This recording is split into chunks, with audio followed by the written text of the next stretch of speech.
Hello and welcome to Bomb Squad, In Dreams Club PlayStation podcast. My name is Andrew Muggleton and I'm joined as always by my good friend Chris Sloan. How are you? I'm very good. I've been dreading this though. I know. It's been a while. We've hit pause in between talking about the game of the decade, and now this is going to be tough. Yeah, we are here with part 2 of our games of the decade special bonanza, as it were. In part 1, we kind of went through the last 10 years and I kind of picked out a load of games which were released during that period and that we've played.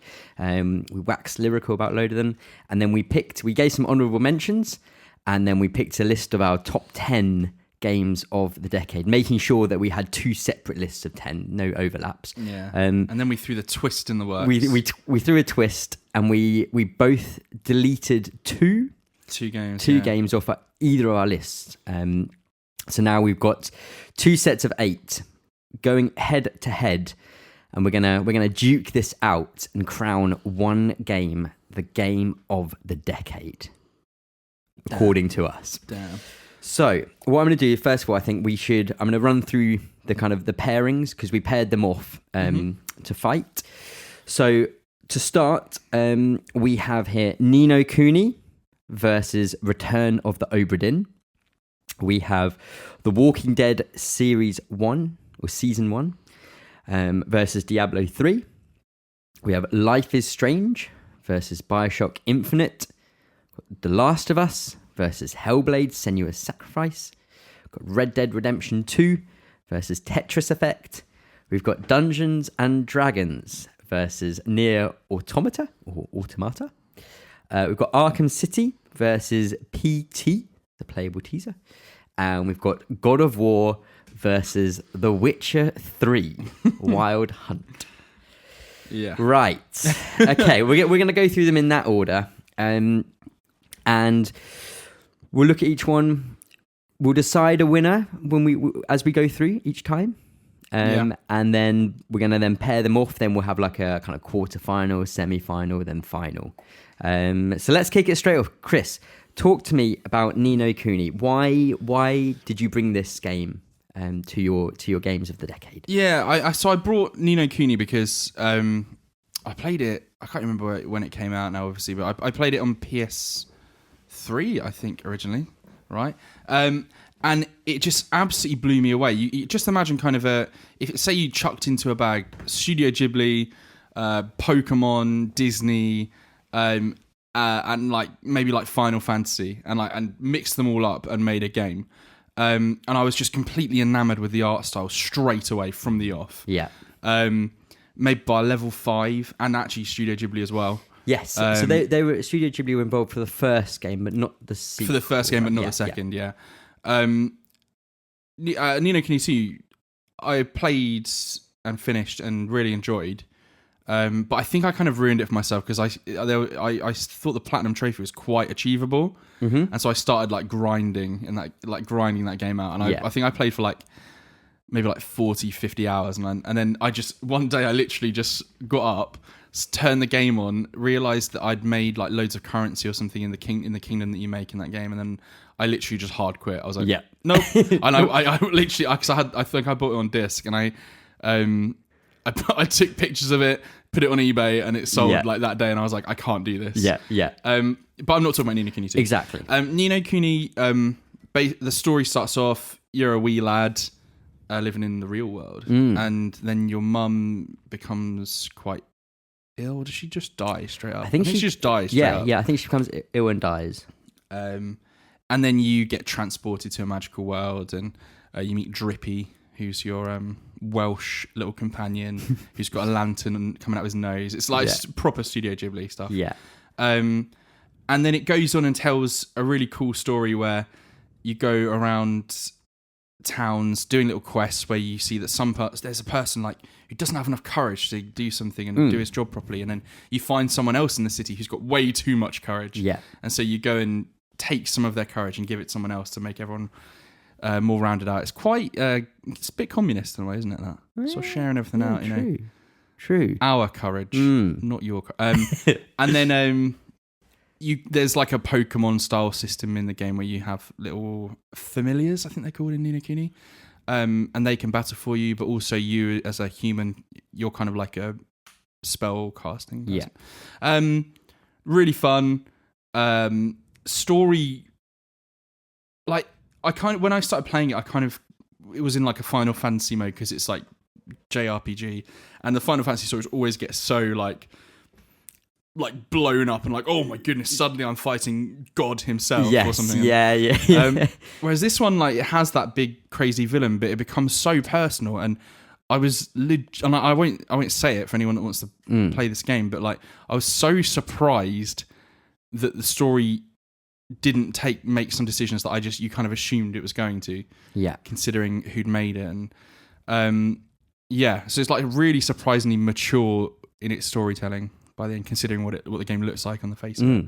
I think it's interesting as well, although I've played like I think an hour of it at the very beginning. Oh, have you? Cool. I think when it came out, I think I played about an hour or so of it.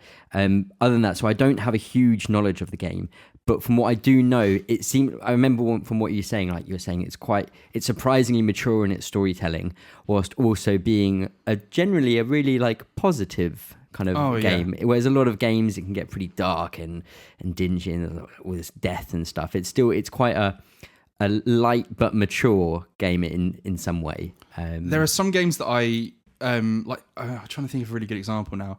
Even other games that we're going to talk about later, things like God of War, The Last of Us, where I'm kind of like, I want to play something, but I really don't want to just be like bummed out. Yeah, and I'm just dipping my toes into games like the Dark Souls remaster and Bloodborne, and sometimes I'll get home from work and I'm like super up for it, just to like go and get my arse handed to me like non-stop. But sometimes I'm like, oh, I really don't want I really don't want this like crushing. It's like depression. Yeah.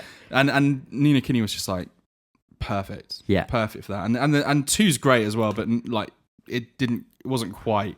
Yeah, didn't have the magic. No, they forced other types of gameplay, like the kingdom building thing, which was kind of fun, but also I was like, I don't really want to be doing this. This feels like something I could play on my phone. Yeah. And we all know how I feel about mobile gaming. Indeed. So loved it. I don't know, maybe in a second. If you talk about Return of the Obra Dinn, then we can talk about maybe what the downsides of these games are. Maybe. Yeah. So I'll talk about why I picked this on my list. So Return of the Obra Dinn is a game by a guy called Lucas Pope, who previously made Papers, Please, which is a very interesting little game. I have a funny old history with this game because I remember, so I regularly go on kind of various tech websites, and I remember back in 2016, The Verge covered this, I think at it was like GDX or something like that, some event, and I think he gave like a little trial out of this game, and it was, I don't know if you remember, this is the very beginning of the game. You start and you have the captain who shoots someone through a door. Oh yeah, no, I remember that. Yeah, the very game beginning, like perfectly. Yeah. So that section up until I think the first or second death that you kind of go into, you use your little pocket watch thing to compass. Compass thing to go into the death. I think the first two, in its entirety, exactly as it was, basically, maybe a little bit less kind of clean looking, I'd seen, and I was like, whoa, this looks mental. It's kind of like these old Mac OS kind of games, really, really super simple style. And I was like, this looks really cool. I'm going to follow this. And then nothing for ages until like the middle of 2018 when it kind of got re-announced as like a launch and stuff. And I'd completely forgotten about this game. And then it popped back up and suddenly everyone was raving about it. I was like, ooh, I remember this. This looked really cool. Then roll around the time it released in 2018. I think we played it. I think we played it in one sitting. Was it? I think it. Or like we started it, then I think we played D&D. Yes. And then we just stayed carried up on afterwards. Yeah, till like 3 a.m, I think. That's crazy that we played 2 games that evening on this list. Indeed. But yeah, so it caught my eye a while ago, and then by the time we finished, I think both of us kind of sat down. And we're like, wow, that was pretty special. Like. That was amazing, and the idea behind it is you are a like an insurance claim person who this ship has just sailed into this harbour, and there's no one on it. Everyone's dead. And you're kind of going in there to fill in an insurance claim basically for it. And what you do is you have this compass time watch thing where if you see there's like a corpse, you can go over to it and kind of click it, and it will suddenly go backwards in time with this cute little bit of music, and it like spirals in, and then you see the last couple of seconds, maybe couple of minutes of that person just before they die. But you hear it only really as you can walk around the area. There's no moving of characters; they're all static, but you just hear them talking. And through that, you then learn how they died or who they were, and you have this manifesto, and you have to link up names and faces from a sketch that someone did of the crew on the boat, and you got to link them up and link how they died. So you have this kind of list book where you're writing Mr. X died by X, and if it was someone else who did it, then you put their name or something. And you don't like type that out. You'll press like how they died, and it will give you so many options. Yeah, and like loads 30 of them, or 40 options. And loads of them like aren't even in it. But some of them you look it's like electrocuted and like... And like some of them you look at it and then you see by, so like who killed them or like how. And you see some of the options for by, like right at the beginning of the game, you look at some of the options for who killed them or what killed them, and you're like, what the fuck is going on in this? Like, what is actually happening? Because you think it's all totally normal, other than this weird kind of supernatural compass thing you've got. Suddenly, you look at some things and it's like by Sea Devil, and it's like, what? Yeah. What? I think I don't know how much of a spoiler this is. If you don't want, I mean, if you've seen anything about the game, you've probably seen this, what I'm about to say anyway. But skip on a minute or two if you want to, not be totally spoiled. But basically, that first moment when you see, because I think you get the corpse of the captain's wife inside his office, and then you go to that, and then you just look up, and that kraken is just like engulfing the ship, and it's like maybe within the first like half an hour of gameplay, and you're just like, what the hell? Because you think the game's going to be like, it's a mutiny and a captain, and we're seeing what's happening, because you start quite at the end of the story, don't you? Yes, you start pretty close. And then it just goes to like this kraken, and everyone is dying around you, and you're like, what the hell? But you also, when you do those moments where you see the death, you hear it play out, and then you can investigate the scene, but you only have a limited amount of time, and then suddenly the screen kind of closes in on itself, and you're back to current time. So you're kind of desperately running around trying to see things as quick as you can and take in all of these crazy things that's happening. And it was so clever with how you had you also had the list of all the people that were on board plus their country where they were from. So sometimes you would hear someone talking and you'd be like, that guy's Irish. And you go and look at all the Irish people. Then you're like, they said they were working on the scaffolding or something. And then you look at, these people slept in this quarter. So you go down there and you might find someone's name or some clue. So you have to link them all up. And then eventually, once you've linked up enough, you then get given the kind of end of the game. I think it's every 5 times you get it correct, it then kind of clicks and you can move forward on the story. That's such a clever way of stopping you cheesing it. Yes, so clever. Because every now and then we would kind of try and guess at something, but I would say like, but like we could guess, but there was no way of knowing. Oh, you're right on your guess, unless you got that guess plus another guess and another one all right, and each one of those guesses has got 3 components that need to be perfect in order. So it's such a little clever way of stopping you from just guessing everything. Yeah. I mean, having said that, if you wanted to do that, you could spend ages just but also you could just Google what is the answer to the whole game and just input it right at the beginning, and that would be it. It's exactly the same as like The Witness, in that you can completely just cheat your way through it. But then if you suddenly decide you're not going to do that anymore, you'll be completely lost as to what's happening. But it's quite different to The Witness in that Return of the Obra Dinn's a really good game. Right. Okay, I see how this is going. Is there anything else you want to say about Return of the Obra Dinn? No, I think I rest my case. Okay, what are your drawbacks for Ni no Kuni? Why would you not want Ni no Kuni to go forward? I'm bearing in mind, I suppose you're not really playing. When I did play it, one of the reasons I didn't continue further was I didn't immediately connect very well with the combat system in it.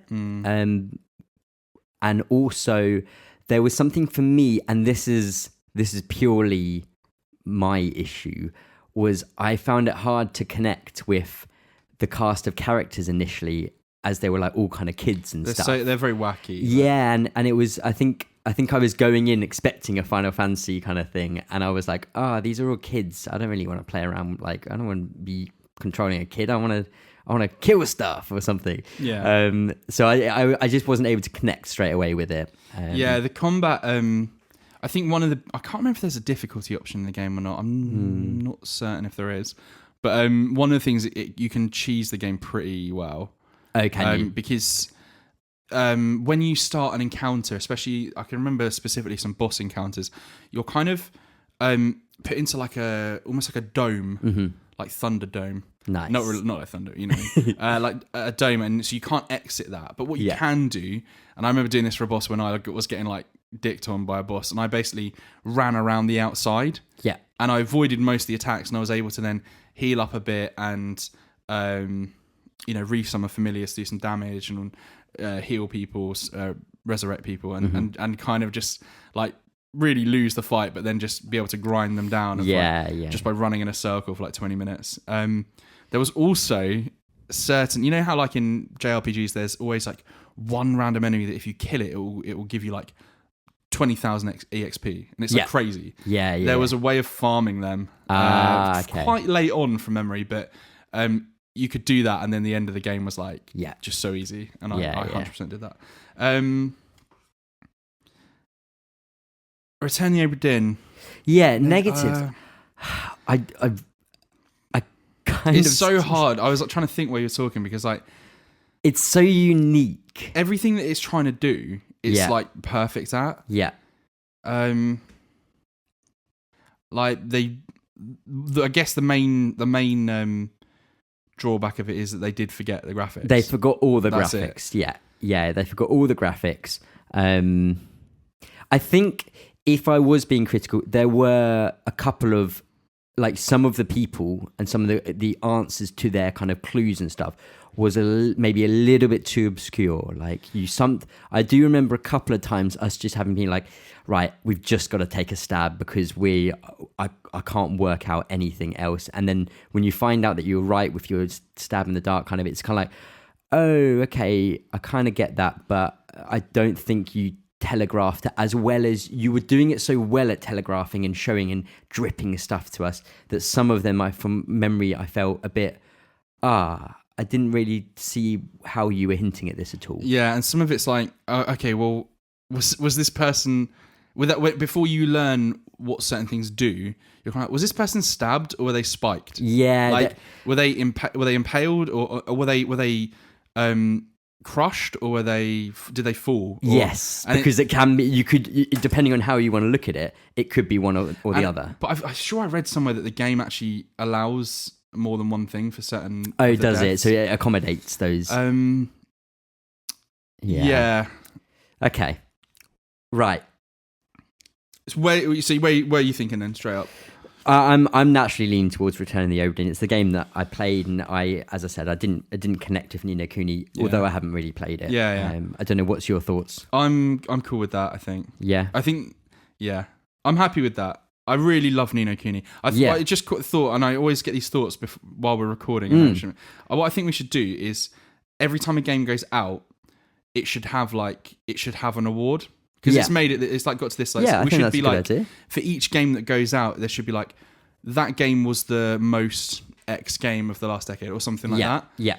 I mean, for me, compared to like some of the games that we're going to talk about and literally like about to talk about, I was thinking something like it was like the most heartwarming game. Yeah, I think something like that. Look at like, the list. I mean, compared to everything else there, I think probably maybe PT. Yeah, PT is very heartwarming. So that's, I can get it. Yeah. Ni no Kuni receives Bomb Squad's most heartwarming game of the decade. Okay, then. So next up, then we have Walking Dead Season 1 versus Diablo 3. So each time we'll switch around. So I'll go first this time then. So I have brought Diablo 3 to this. I actually I have a huge history of Blizzard games from Warcraft 1, 2, 3, StarCraft 1 and 2, World of Warcraft, pretty much everything. However, I never played any Diablo games. I think it was because I was always a bit scared of the box art for it. And whenever I saw any pictures, it was always kind of like, well, this is dark and gothic looking. So Diablo 3 comes along. It's huge on computer. But then they released a version for the PlayStation. I think it was the PS3 and then the 4, which combined the expansion in together with the base game, Reaper of Souls. And that came along and I was like, you know what? I'm going to give this a go because I kind of fancy something where I'm somewhat mindlessly playing and just seeing those numbers pop up. So I bought it and I was like, why haven't I played a Diablo previously? This is itching. This is itching? No, this is scratching every itch. Is that the right? That's right. That's right, isn't it? Yeah. Because people often say it's itch some. I'm going to itch something. I don't know. I hate that. You can't itch something. Exactly. So I scratched my itch for loot and big numbers. And essentially, Diablo it's kind of there are some other games which people think have gone past it, but it's kind of your go-to ARPG kind of dungeon crawling loot based game. So you are a hero in Tristram, I think is the area, and you're a little character. You pick up one of a couple of different classes. You have a various move set, and you just go around killing things basically. And there's a story to it, but it's very high fantasy, whatever, kind of angels and demons and kind of crazy.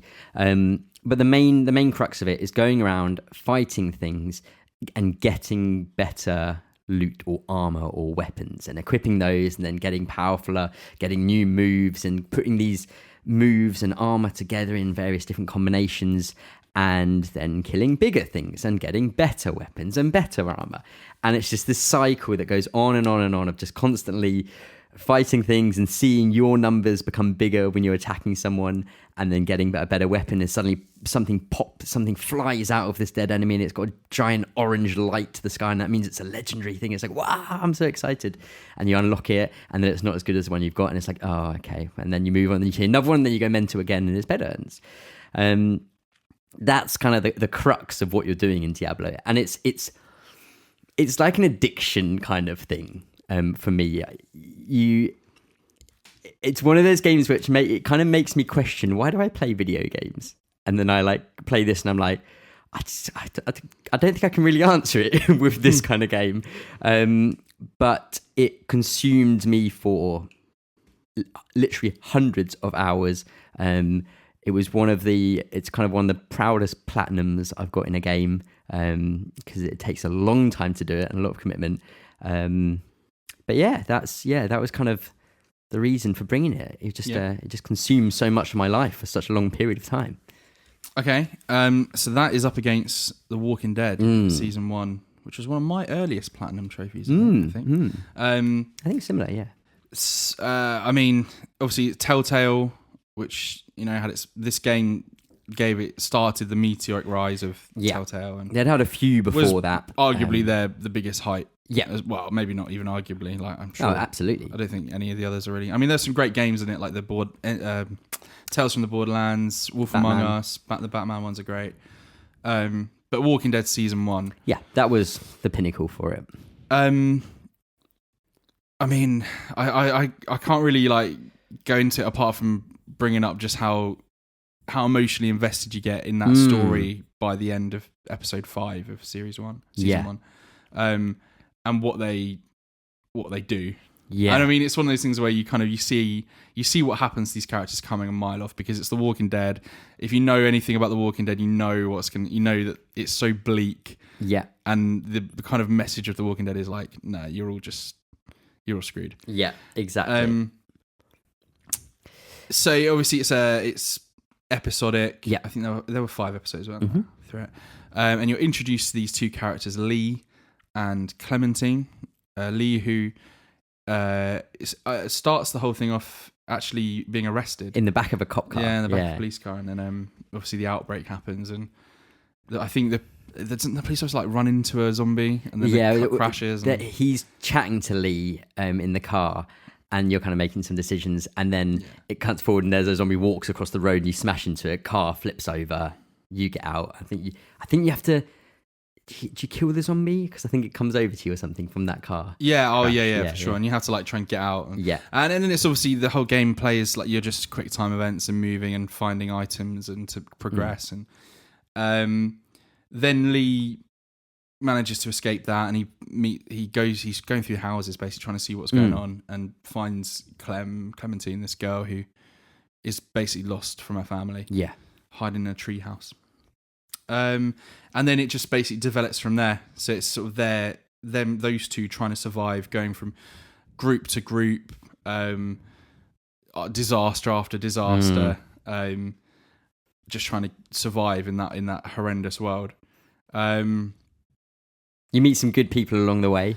Yeah, you meet some horrendous people along the way. There's so many. The episode where they go to that farm. The farm that really sticks out in my mind as one of those moments where I can picture almost every moment of those couple of scenes put together. I remember at the beginning, I think it might be the first episode or the second episode where you the guy takes you in, and then you immediately have the decision about his son or the other guy's son. Yeah, and there's always like resentment from one of them towards you. It's classic Telltale, but this was before we were all kind of worn out on what Telltale was before. We, by the end of the decade, we were all kind of like, oh, another Telltale game, whatever. So much that they closed. Yeah, and then came back from the ashes. But this was before that. It's before we just knew that all Telltale games were just kind of a flow chart that all ended in the same way, but you made a black and white decision, but it just kind of didn't really change much.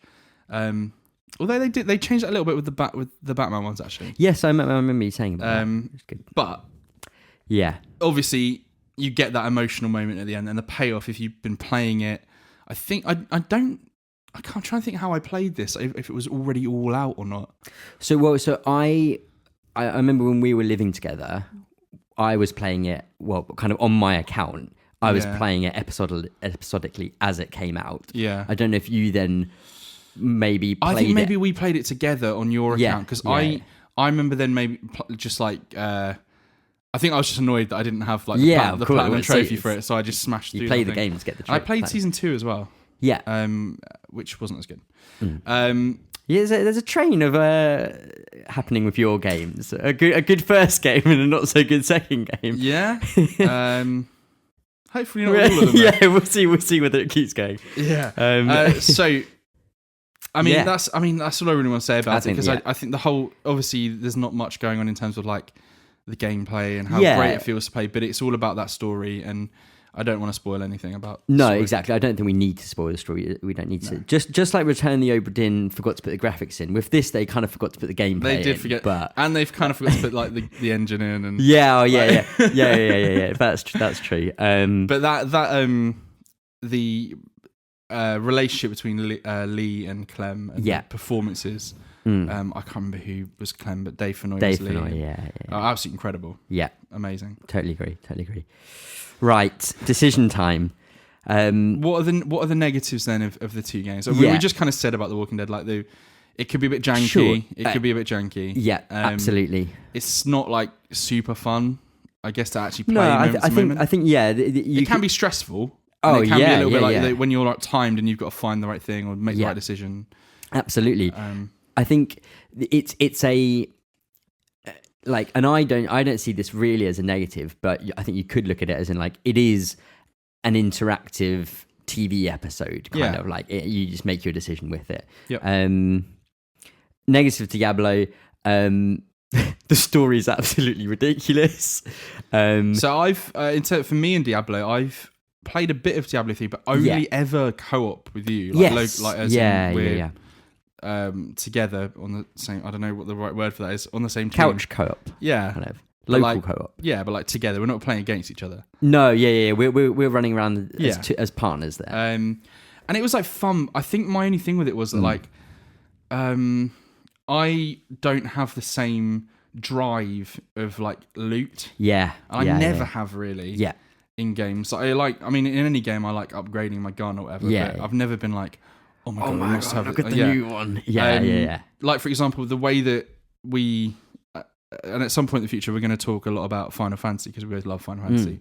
The way we play those games is very different in terms of like, when I play Final Fantasy, I want to like just see the story and like go through and like see the characters and interactions like that. Whereas I know that when you play it, it's like, no, I have to max every single person's weapon, and I've got to find the special weapon, and I've got to like get everything like that. And I have no real interest in that.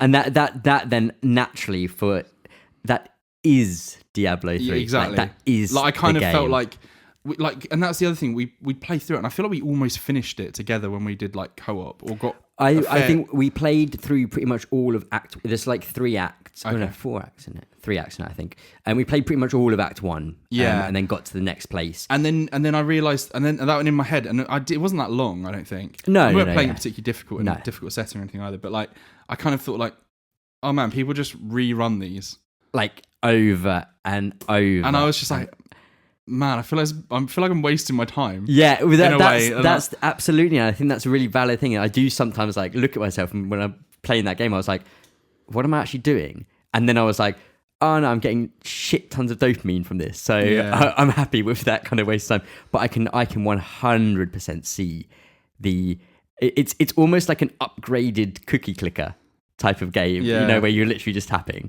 But yeah, no, I would happily with this one let Diablo 3 sit out of this one and give the win to Walking Dead. I mean, I brought Walking Dead, so I would. Obviously. Yeah, absolutely. No, I'm happy with that one. Is that controversial? Is that controversial? Do you think? What, to do that controversial decision?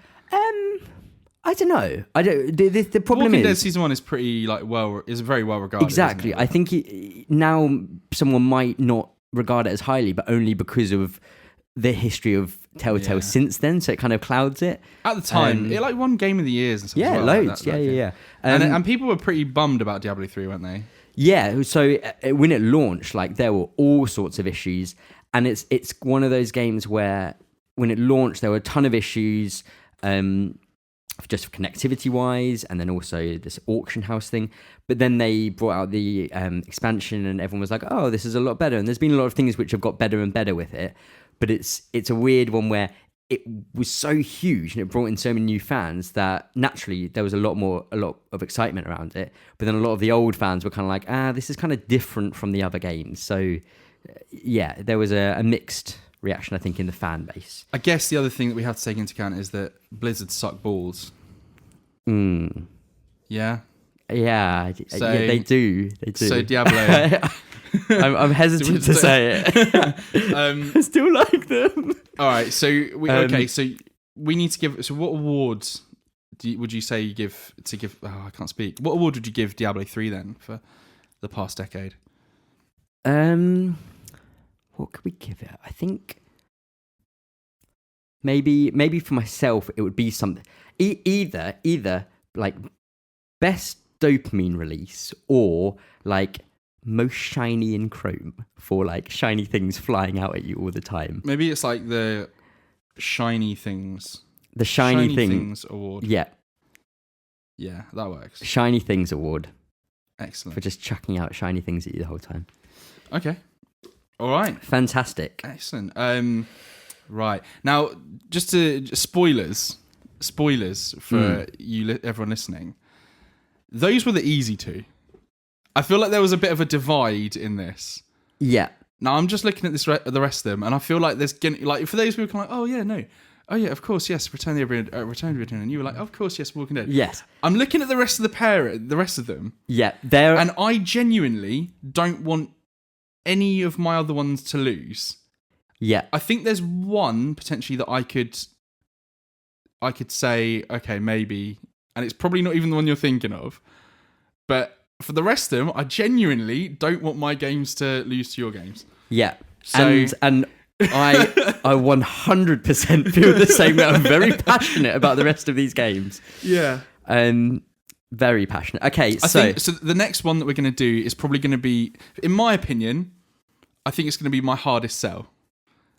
The next one. In terms one. of trying to... Okay, well, let's go straight into it. Don't worry, I get to go first, so... No, I think I go first. Because you started with Diablo, didn't you? Oh, yeah, fine. Yeah. Yeah, enjoy. Okay. Good luck. Life is Strange.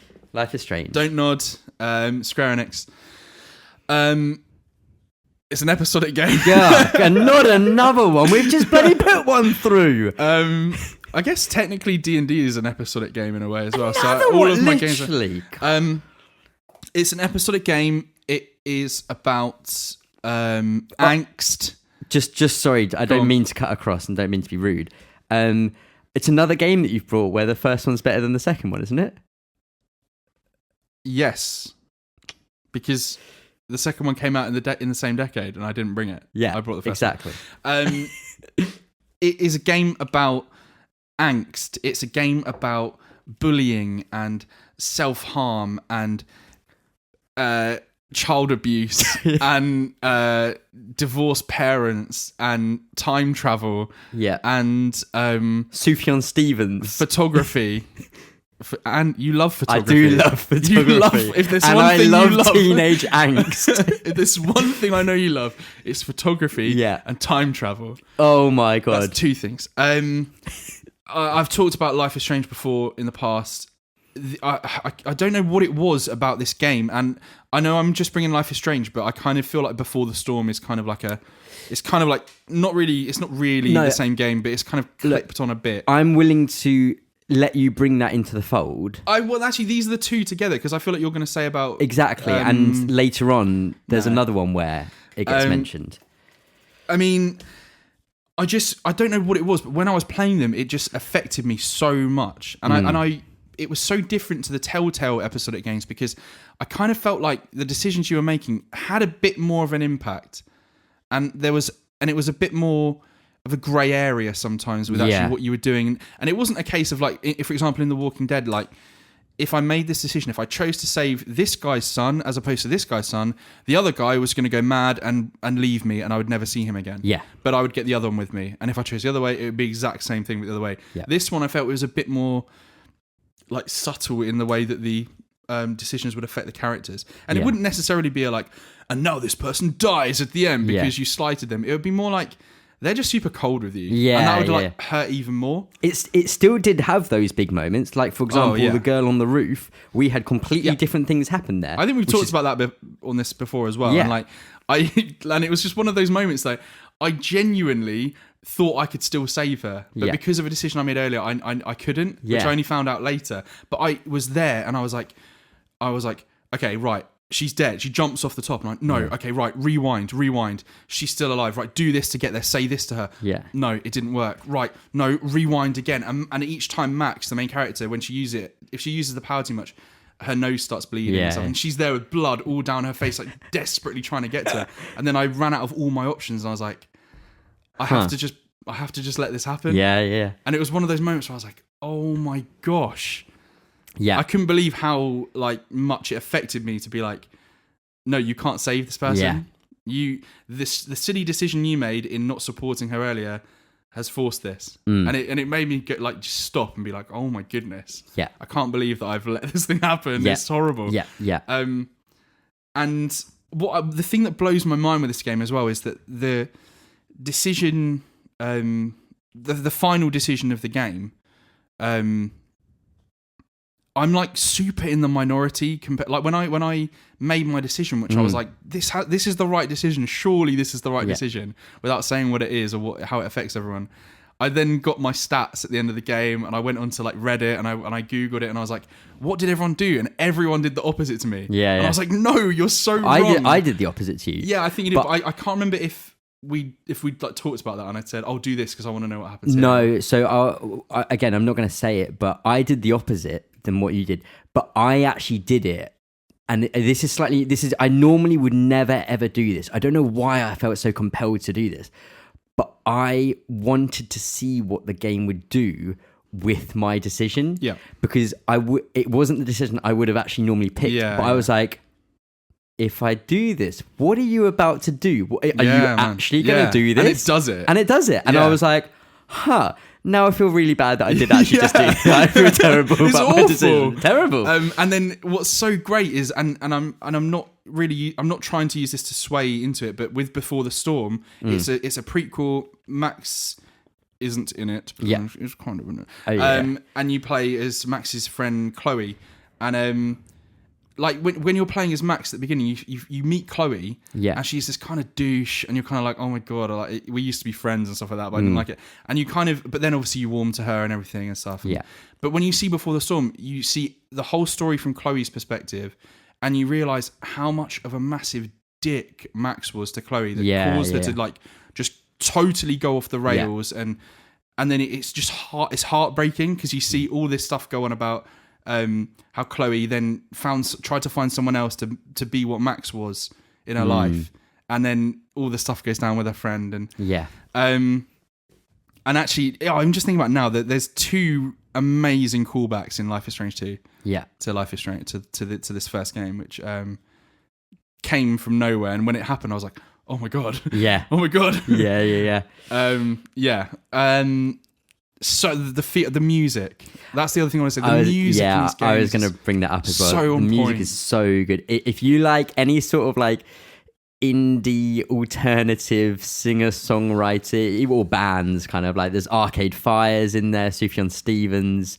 There's not many games that I will actively search out their soundtrack on Spotify or whatever. There's another game that we're going to talk about later where I did. But other than that, like Life is Strange is one of the only ones that I think one of the first songs that plays in it is a Jose Gonzalez song. Just she's driving back into town or getting driven back into town or something.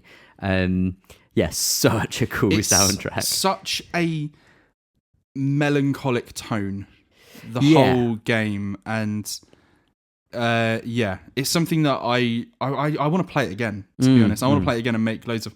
I remember when you have an altercation with someone who is actually quite a big character in Before the Storm as well, and I'm pretty sure this dude, I like killed this dude. I know what you're talking about. And I could have, and then when I looked stuff up after finishing that episode or whatever, I looked up and I totally could have not done that. I didn't. You didn't? No, I didn't. And this dude totally died, and the way the situation went, I was like, like I'm actually happy with how that went. And then when I played Before the Storm, I was like, oh my god, I can't believe this is how this character ends. But I just let it play. And sometimes you forget that you've actually got that power where you can rewind. And, because you get drawn into how real the characters feel, that this supernatural element almost you forget about because I love that game. That is it's one of my top 10 games of the last 10 years. Of the last 10 years, for sure. Right, I am bringing a completely different game. Isn't this one of those games where it's worse than the original? Yes. Potentially. I'm bringing BioShock Infinite. Okay. This game, there are a few games in life where I have been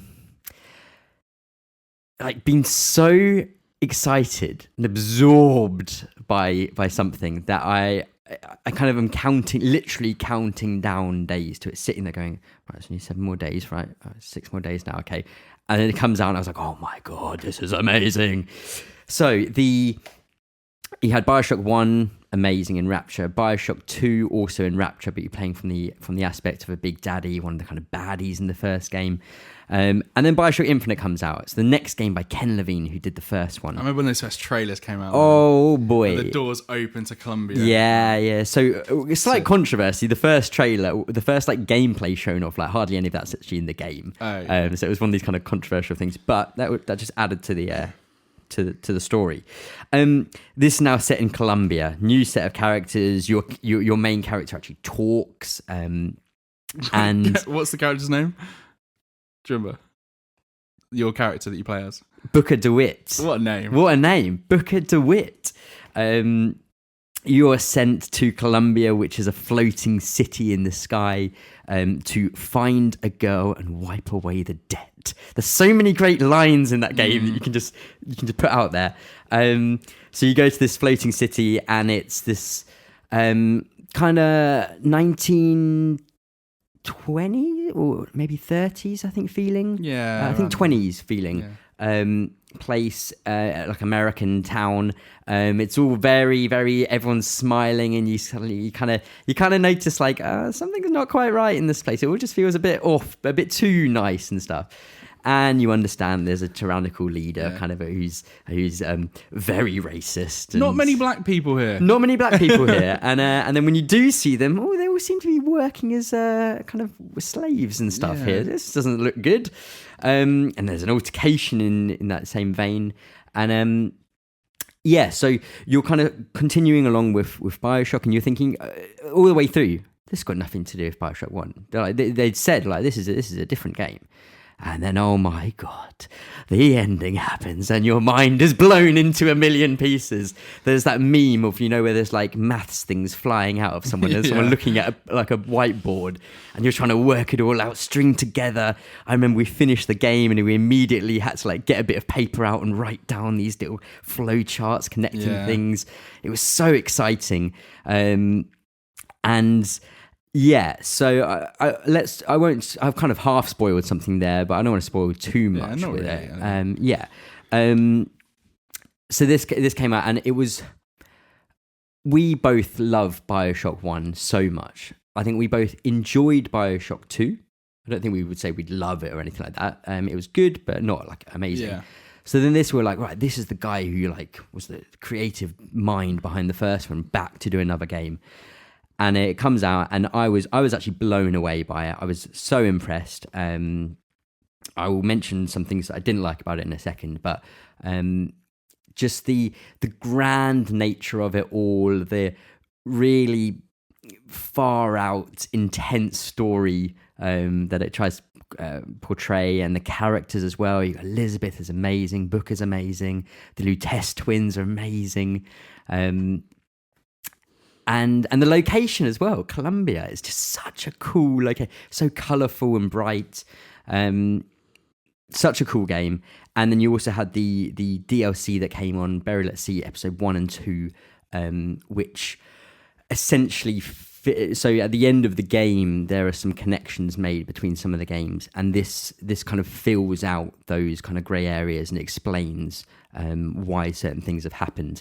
And I remember playing them when they came out, and I would play them like the minute they would come out, and often it would take me right into like 3:00 in the morning or something when you finish this DLC, each one, and I was kind of like half asleep and was like, oh yeah, that was good, kind of, and I'd fall asleep and be like, oh, I don't really know what just happened because I'm kind of sleep deprived. And I finished episode 2 and I was like, whoa, what the hell just happened? This is so crazy, but I don't really know what's happening. I'm kind of confused. And then I recently replayed the whole game and then did the DLC again. And this was then playing at a normal time and not sleep deprived. And I was like, I thought this was like really, really, really confusing. And now that I played again, I was like, it's still pretty mental, but it all makes a lot of sense in my mind and I can follow everything along, and it's not as convoluted as I thought it was initially. So I'm bringing BioShock for those reasons. Okay. So let's shit on these games quickly. Okay. Life is Strange. Yeah. I think is amazing. I think it's an absolutely amazing game. I think it definitely gets better as it goes with it. I think it starts good, but quite schlocky, maybe intentionally, but quite schlocky, kind of, I don't know, sometimes there was maybe a little bit of a disconnect between like these like really heavy topics and this high school drama, like pose for a selfie type of thing. That's like one of the only bad things I can say that I thought about the game, really. I did think, which you brought up interesting, is maybe a good thing about the game. I think I remember thinking that the rewinding time mechanic, I, just as you said, would very often completely forget that was there. And they were like, because you're forced into moments where you have to use it. And that's why I was like, oh yeah, I'll rewind and change it. I'm like, and I kind of sometimes forgot how this worked, in that if you change something when you rewind it, it will then be different kind of moving forward. It stays changed. Exactly. It stays changed, but other things play out. And sometimes that was a bit like, I don't really get what you want me to do, because I can't literally think about the fact that this is staying. Like I couldn't wrap my head around that sometimes. But a lot in all of the game, as you're going along, when anything happens, you can always rewind it. So there was like, I remember there was a lady standing there and a car drives past and splashes her, and you can rewind and go and tell her to move out the way and stuff. But there was a lot of things that you could have done that I just never saw, because I completely forgot that was then. Maybe that it was because I was so wrapped up in it, but yeah, maybe that's one other thing that I can maybe say is some sort of negative-ish thing towards it. I don't know. I've just talked about negatives of Life is Strange. Have you is there anything you think? Because there's certainly things I can say about BioShock Infinite that are negative. Yeah, I guess. I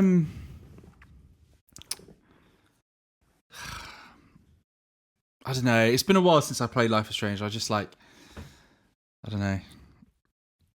It's one of those where the story gets so dark. It gets super dark at points. Really, really. And I was not. I remember you had told me, this game gets pretty intense by the way. Yeah, because really? I never wanted to tell you what the game really is, and I haven't said it on this either because I don't want. No. Because if I was to put an actual genre on the game, it certainly wouldn't be what you think it is. No. And it gets very heavy, and then I don't know. I guess if I was going to think of a complaint, I'd be like, man, just go to the police. I don't know. Yeah. Just come on. There's a little bit of horror film teenagers kind of where you're like, why don't you just do the sensible thing? Yeah. Please. Yeah. No, I think that's fair enough. As well. I guess if you're not, again, this is negative in the same way that The Walking Dead. There's a negative for it. Is this is not a game you're going to want to play if you just want to sit and have fun for a couple of hours. This is. You're walking around. You are making this dialogue choice. Yeah, the moment to moment stuff is somewhat in quotes kind of mundane as you're doing stuff. I think that's the biggest negative against a game like this is that if you don't like this sort of game, you're going to hate this game. Exactly, and that's kind of. But I would argue that you're probably dead inside as well. Yes, I'd agree. Infinite. Yes. Negatives in my mind. So on replaying this, I was able to kind of after not playing it for 5 years and then playing it, I was like, right, I can kind of less fanboy moments with it and kind of I can actually appreciate good and bad things. There are way too many just tunnels of things to shoot. Like this wave. This wave of people, destroy them. Now you wait for the next wave, destroy them. And it culminates in one of the worst moments in the entire game when you're on the ship at the very end. And it is literally wave after wave after wave. Yeah, I haven't said anything positive about BioShock Infinite yet. I haven't really said anything. And I'll quickly say, I didn't mind that because I feel like it took the criticism of BioShock in saying of the ending of BioShock and the boss battle. Yeah, because that wave after wave on that ship kind of serves as the final encounter of the game. It's the last actual thing you do. There's still you still play stuff, and I think it was just their way of going, we're not going to give you a big blue guy to sink a load of bullets into. Yeah, so, I think that's fair enough. I think also I didn't hate that. I thought that was okay. My biggest positive on this game, obviously, it's BioShock. It messes with your mind. It's a bit silly, some of that in some of it. This was probably the game that broke my mind. It broke my mind, but it broke the thing on my mind that I had about playing first-person shooters. I could not play first-person shooters at all. Yeah. And then I played through this. Obviously, I watched you play it, and then a while later, I played through it myself. Yeah. And it was that first time that I was able to be like, I'm going to sit and I'm going to play through this whole thing. Yeah. Because the genre, I remember you saying previously, the genre was never something you could crack into. And you can tell, you can even tell that looking at our actual list. Yeah. Is this the only one? I think it is. Yeah. This is the only first-person shooter on there. And that's stuff that I can just remember in my head, the carbine rifles in this game felt so good to use. And that just sticks in my head. Yeah. The little moments you can miss between Elizabeth and Booker are great. The guitar's a great moment which you can completely miss where you sing the song. The barbershop quartet towards the beginning. I think it's God only knows. And that's one of my favorite things about the game is where, because there's a whole mechanic, well, not really a mechanic, but I kind of calls it a mechanic, where there's tears in reality, and you get glimpses of the real, our world, the real world. So there's Return of the Jedi being shown at a cinema in France. Yeah, and for example, those guys singing "Godly knows where I'll be with that." Yeah. That's an example of where that song has come through one of those splits and people have heard it, and then. So although you're in 1920s, you're listening to a Beach Boys song, which came out way later. And so that's cool. I yeah, like that. And it's initially when it happens, you're just like, oh, that's cute. They're singing that song. Why would they be singing that song? And it's all justified, kind of in the game. What don't I like about it? I feel like some parts and like build ups to parts, like for some of the boss battles, like where you fight the like Lady Comstock, and then her ghost. Yeah, but not necessarily the fight, but like leading up to it. I feel like some parts of it are a little bit forgettable. Yeah, I think that's fair. Even like obviously when you get there and the whole scenes around it are awesome, but like the whole part where you infiltrate. What's the name of that factory that you? Yeah, Finks. Yeah, Finks that Tower. like bits like that, and like there's cool bits, but like that section is. So I know I said that kind of the worst thing for me was that fight at the end. 'Cause I just didn't enjoy it. But I also think that's tainted because my last playthrough was on like the uber hard difficulty of it. Yeah. So I'm kind of like, I was like, it was so frustrating. But the other part of the game where it really grinds to a halt is when you're doing that, because there's like 5 moments in a row where it's your princess is in a different castle. Like you go there to do something, you find out it's not there, so you have to come back. You've got to go somewhere else. Oh, that's not there as well, so you've got to come back. It happens like 3, 4, 5 times, and that whole section around Fink's area is you're kind of traveling through the same locations. There's a couple of cool kind of bits that happen with. Is that where the handyman first comes in? Yeah, it's the first time you see a handyman. There's a couple of cool bits where you are jumping through different timelines quite often, and you're kind of getting quite confused as to who, because there's a revolution going on in one. There's someone else is dead in another when they shouldn't be and stuff, and then things start melding together. So some cool ideas in it, but just that whole area as well is a bit more generic looking than the rest of the game, and it just feels like you could have cut all of that and just done one mission, and it would have been for the better of the game. How long was that game in total? I think from memory, it's kind of like the 12 to 14 hour mark. I think you could have easily shaved an hour or two off that by just getting rid of that section, because the rest of the game goes along with some really amazing set pieces. Like I remember Battleship Bay, where there's literally you've got a beach on there where you land on it and stuff. And I think more things to do with Songbird would have been really good, because I think it's a really cool idea of a character. But yeah, that's kind of my only stuff with it. The reason why I brought it, and the reason why I love it so much is, and you will see kind of also from this list, I love something which is a bit rough, a bit janky at times, but like reaches for something so far, and it tries to do something so big and different.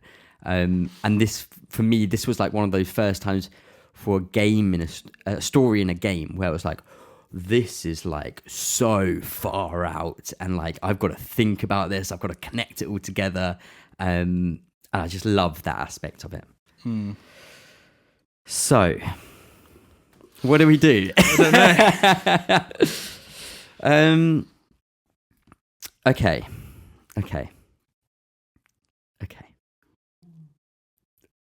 I don't know how to do this. I don't know how to do it. I genuinely don't know how we break it down, because I guess we need to think of a way of being like, well, let's try and be objective and say which game was better. So okay.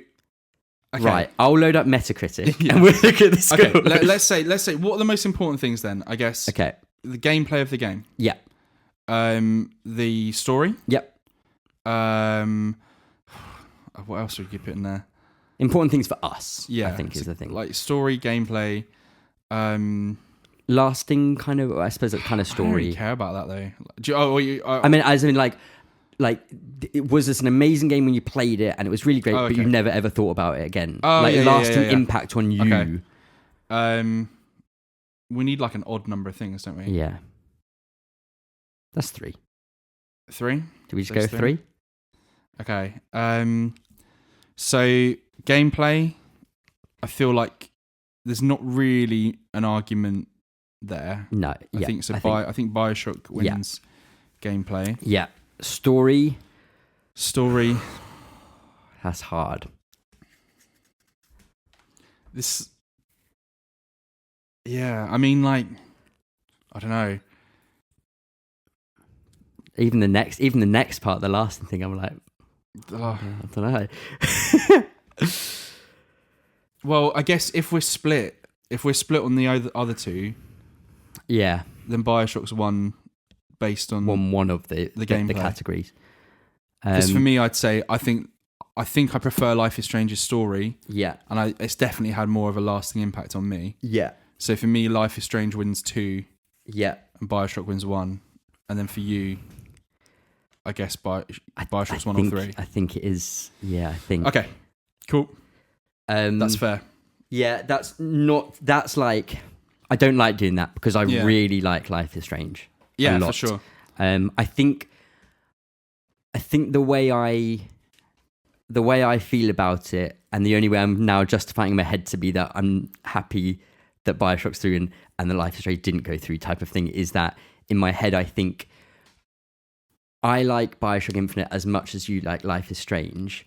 I think you like in the way I feel is that like I didn't quite connect with Life is Strange as much as maybe you connected. I probably like Bioshock Infinite more than you like Life is Strange. Exactly. Yeah, that's kind of the way I'm kind of thinking. I'm going to give Life is Strange the angsty award. The angsty award, I like. 100%. Teen angst award or just angsty? I think we'll just get angsty. Just angsty. Because I've already written it. Most angsty. So what have we got? Most heartwarming, most shiny things, and most angsty. Yeah. Love it. Great awards. Right. Next up. And then we've got the halfway point. Yeah. Oh boy, this is going to be a big one. Yeah. Right. Oh my goodness. Right. I go first this time, you right? You go first, cool. Okay, so we have The Last of Us versus Hellblade: Senua's Sacrifice. So this one's an easy one for me. What one actually bettered the world? Well, it was Hellblade, because it explained to millions and millions of people what people who suffer with psychosis go through. It brought that to the forefront, and it allowed you to understand what these people are going through, and it bettered you as an individual. Of course, talking about Hellblade here, it is a third-person action game with your main character, Senua, who is kind of like a Celtic warrior, whose long-time lover, was killed by some horrible Vikings, and you have his head, and you are taking it all the way to Helheim, to meet Hela. I don't know. You brought this game. Yeah, that's what I'm saying. I'm telling you, Helheim to go meet Hela, to basically bargain with her and say he didn't deserve to die. And I think she kind of is basically saying, let me die and he can come back to life. So she goes on this journey through kind of Norse mythology, and it's if you just look at it, if you're just watching, it's like, oh, this is a pretty game. It's a nice looking game. There's some quite satisfying but kind of shallowish combat in it. There's some cool set pieces, some interesting locations and variations. It is so dark as well. It's quite oppressive at times. But if you just look at it, it's kind of like, this is a third-person action game, which we've seen a lot of them before. What makes it really unique is a warning that comes up when you first load up the game, which says, please play this with headphones. Like, basically, don't play this game if you haven't got headphones on. And then another warning comes up saying, this game... Sorry? It's sort of excluding people, isn't it? Really? Yeah, it's very, very excluding. Absolutely. And if you don't, I absolutely would say do not play this game. Like, I don't care if you've already bought it. If you don't have headphones, don't play it. But then it comes up another warning explaining that this game might be hard to play because it discusses the issue of kind of psychosis, and this has been done in cooperation with some universities and medical professionals, and also sufferers of psychosis. So then I was like, wow, this is interesting. And then the load screen comes up with Senua's face looking really cool. And this is like really low, horrible music that's playing. And then you start the game. And basically Senua's kind of talking away. And there's a narrator who's kind of telling the story of her. And she's talking. And then a couple of other voices start chatting to you and saying stuff. And then a couple more voices. And there's about 4 or 5 different people who are chatting away. And they use this thing called binaural audio, which is basically, it's a microphone that looks like 2 ears, and as you walk around it, it will simulate audio being in front of you, behind you, to the side. So it sounds very realistic. And what happens is Senua is going through this story, and she's walking along. She comes to a bridge or something, or like a plank where she's got to go across. And all of a sudden, these voices are just like, Senua, don't do it. You're going to fall off if you do that. Why do that? You're such a stupid girl, kind of. And she's like, shut up. No, I'm going to do it. You kind of going across, and it's like, ooh, be careful. Don't worry. Don't fall. And like, they're just basically like taking the piss out of her and being rude to her and being horrible. And she's constantly battling this as she's going along. And there's some really clever moments in the game where it actually twists that up a bit, which I can talk about later and stuff, or never. But for me, it was a really impactful game. There were legitimate moments where I was playing and I had to stop, take my headphones off, pause the game, and like just stop for a bit, because it was so much to take in. It was so overwhelmingly like oppressive at moments and hard to deal with.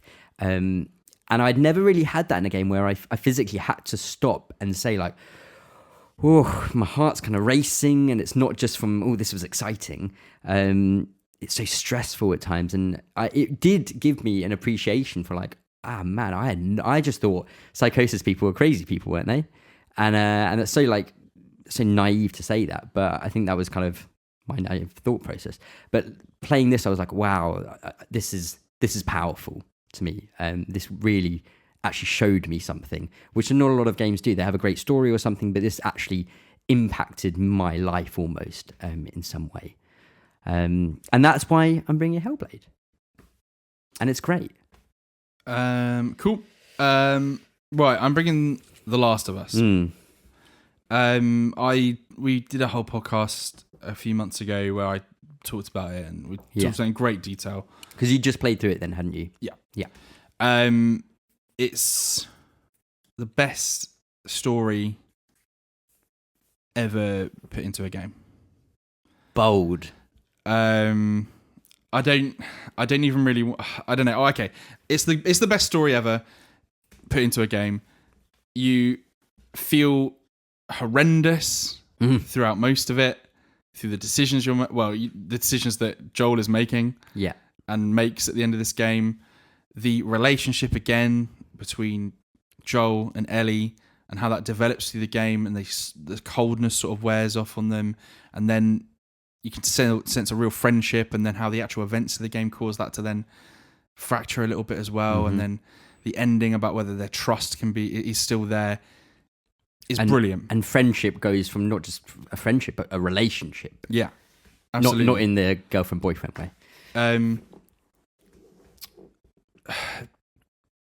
Killing like the clickers and the runners, the enemies in it, are just so horrendous. Especially the clickers. Like there's very few things that I have to kill in games that I've ever killed in games that I what's the word that I don't look forward to, that I fear as much as them. Maybe like those horrible things that jump at you in Metro. I still have like PTSD about them. But, the clickers are one of the most horrifying things ever created. There's a really good video on, I think it's probably the PlayStation YouTube account. I don't think Naughty Dog have their own one. Maybe they do. They do, yeah. Oh, they do. It's probably on there actually, where they talk about how they designed it, and some of the early designs of the clickers are like, I feel like they had to tone them down for the games because they were so horrifying. The world feels so real. At no point when I'm going through that game and, walking through someone's house so I can get out the back so I can carry on my journey, do I feel like this is just a house that they made for this game so that you could walk through. It feels like, oh, these people lived here crap went down, they had to run. And there's clothes strewn over where they were like packing stuff into a bag. Or in one really memorable case, there's 2 bodies in a bed and there's pills on the side. And amazing. Such an incredibly realised world. Yeah. Like so realised, so well realised. One of those games that you never feel like you're you never feel like you're safe. And part of that's because there's no real pause while you're, if you're crafting or anything. You never feel. I never felt super overpowered. There were points where I knew, like, looking back on having finished it, where I was like, oh, actually, I could have done this. I could have done that. Where I was just like, no, I just want to get the hell out of there. I don't want anything to see. Like that, the last sort of section where you face clickers in that tunnel underground. Yeah. I was just like, I crafted as many nail bombs as I could, and I literally, I just sort of like ran, just launching them at anything that moved, and managed to get out. Interesting. Both of these games are like so stressful. Yeah, and there's 100%. Both of them so dark and so stressful. Let's stay on positives. Yeah. So I'll quickly say about Hellblade. Yeah, I'll mention the audio in that game is unreal. Yeah, it really is something special. It's I just felt so uncomfortable while playing it. I imagine like some people probably just can't play that game. Yeah, that's probably negative, but yeah, do you know what I mean? Like that's how good the design of it was. Yeah, and it just like the motion capture for Senua, the voice acting for her, and the kind of narrator-ish character in that is incredible. I totally agree. Amazing performance. Yeah, no, I totally agree. I think the way it plays with those voices in your head, and actually then twist that at certain points, and they change, and they're not always bad. They're sometimes good, and sometimes you don't know what to trust. Sometimes you should trust them, and sometimes you shouldn't trust them. And it's so clever the way it does that. Last of Us, there's not much more I can really say other than what you've said. I think you're pretty spot on with being the best story in a game. That the sense of the world and how well it's created is Naughty Dog are amazing at that. Yeah, I can't think of anyone that does that. Yeah, the same way. No, I think that's one of its main strengths. But the interaction with Joel and Ellie is just unbelievable. Yeah, I think that's. Okay. I think you summed it up pretty well. All right, what are the issues with these games? Yeah, okay. So things of Hellblade that I don't like. This is like the definition of my. I kind of mentioned it with BioShock Infinite, but like kind of like a rough diamond type thing, where I'm like, I love what this game is doing, but I can see janky moments about it. This is summed up so well in that, like, there's definitely moments where, like, the moment-to-moment stuff that you're doing is often just some kind of simplish puzzles, or maybe some combat. And both of those, while satisfying when you do them, they are quite surface level almost. I don't think the puzzles ever get beyond being like, "Ooh, that was really clever." They tend to more verge into, "Oh, that was fine," to, "Oh, that was a bit frustrating doing that. Like, I didn't really get what you wanted me to do, or this didn't really work out quite correct." The fighting, I think, is very satisfying. The counteract and then swinging into someone is got a really good kind of weight to it and how it feels. However, there are only 2 attacks. There's some blocks and some dodges and stuff. It's like rock paper scissors. Yeah, exactly. Except that you get a split-second glimpse as to what they've put up. They've put a rock. Oh, cool. Okay, right. Block, and then exactly. Paper. If like there's going to be a sequel to this game, and I would love to see them expand that into just something a bit more kind of involving. Cool. I wrote down a counterpoint. I was listening to you talk about Hellblade, and I needed a way to shut you down. Oh no! And to make sure that Last of Us goes through. Yeah. Okay. Picture this. Yeah. Okay. Bomb Squad, PlayStation podcast. Hellblade, Mm. an Xbox exclusive, Xbox trash, might I add, stopping The Last of Us from progressing. I'm not agreeing with that. Xbox trash. There's a reason why. Okay, sure. Ninja Theory might now be part of the Xbox Games Studio lineup. This game was a PS4 exclusive when it came out, so this is as big a deal as The Last of Us, but it's not. The anymore. Last of Us is still a PS4 exclusive, PlayStation exclusive. True. Right. The Last of Us wins it. There wasn't going to be an argument. Yeah, I agree. Such a huge shout out to this game. To Hellblade, it's amazing. Yeah, it is honestly like the only game that I've really like felt like there was some sort of like real life impact that I understood or I learned from it.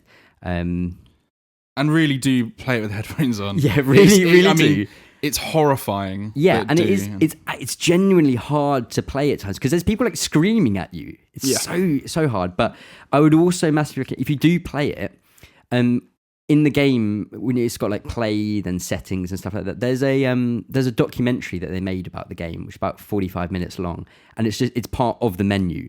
I would hugely recommend watching that once you finish the game. Because not only does it just show them kind of making the game and kind of building it all up, but it also talks about all the research they did, and they bring in a load of people who suffered from psychosis, and you get their sword, and then it tells you, oh, I saw flashing lights, or I saw dead bodies hanging everywhere, or I heard these things, and all of those things are then put in the game, and it suddenly contextualizes it all, and you're like, right, all of this was done for a reason. Yeah. What award should Hellblade get as it leaves?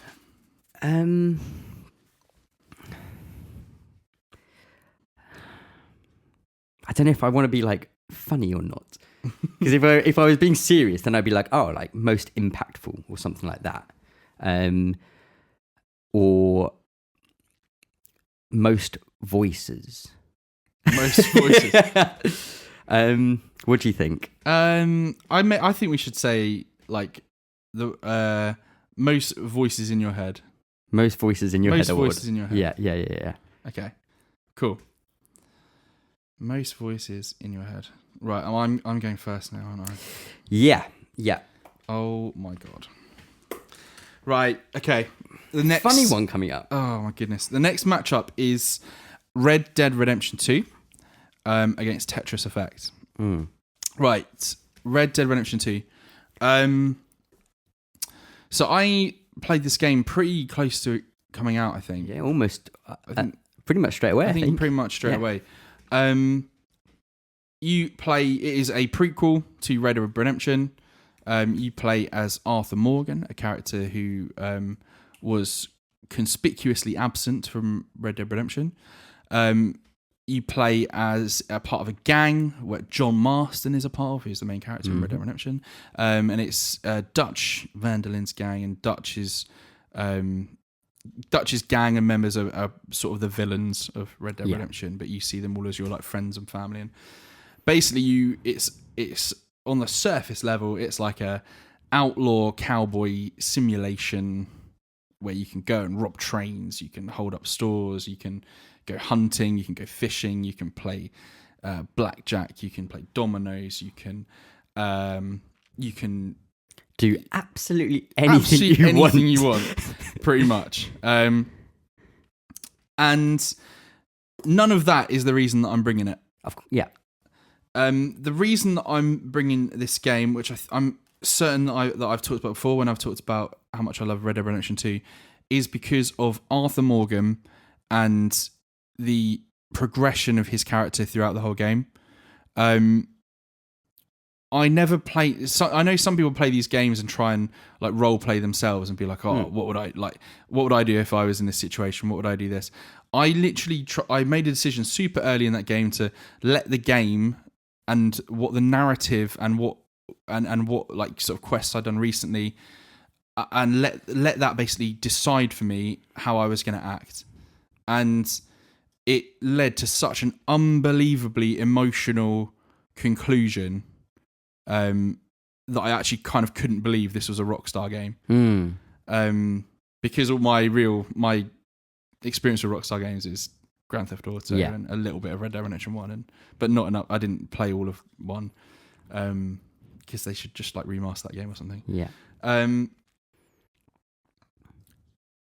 It's the world and the way that you go from 1 second being in some random swamp where you've got to watch out for gators to being into a quite early developed city and have to like watch what you're doing because like the police are unbelievable and will just destroy you, feels like oddly so realistic in a way, but kind of not. The other thing that I love about this game is all of the effort that went into how quests work and all of the little kind of urban myths around things that like there's a whole series of quests where you do things for a kind of like an inventor.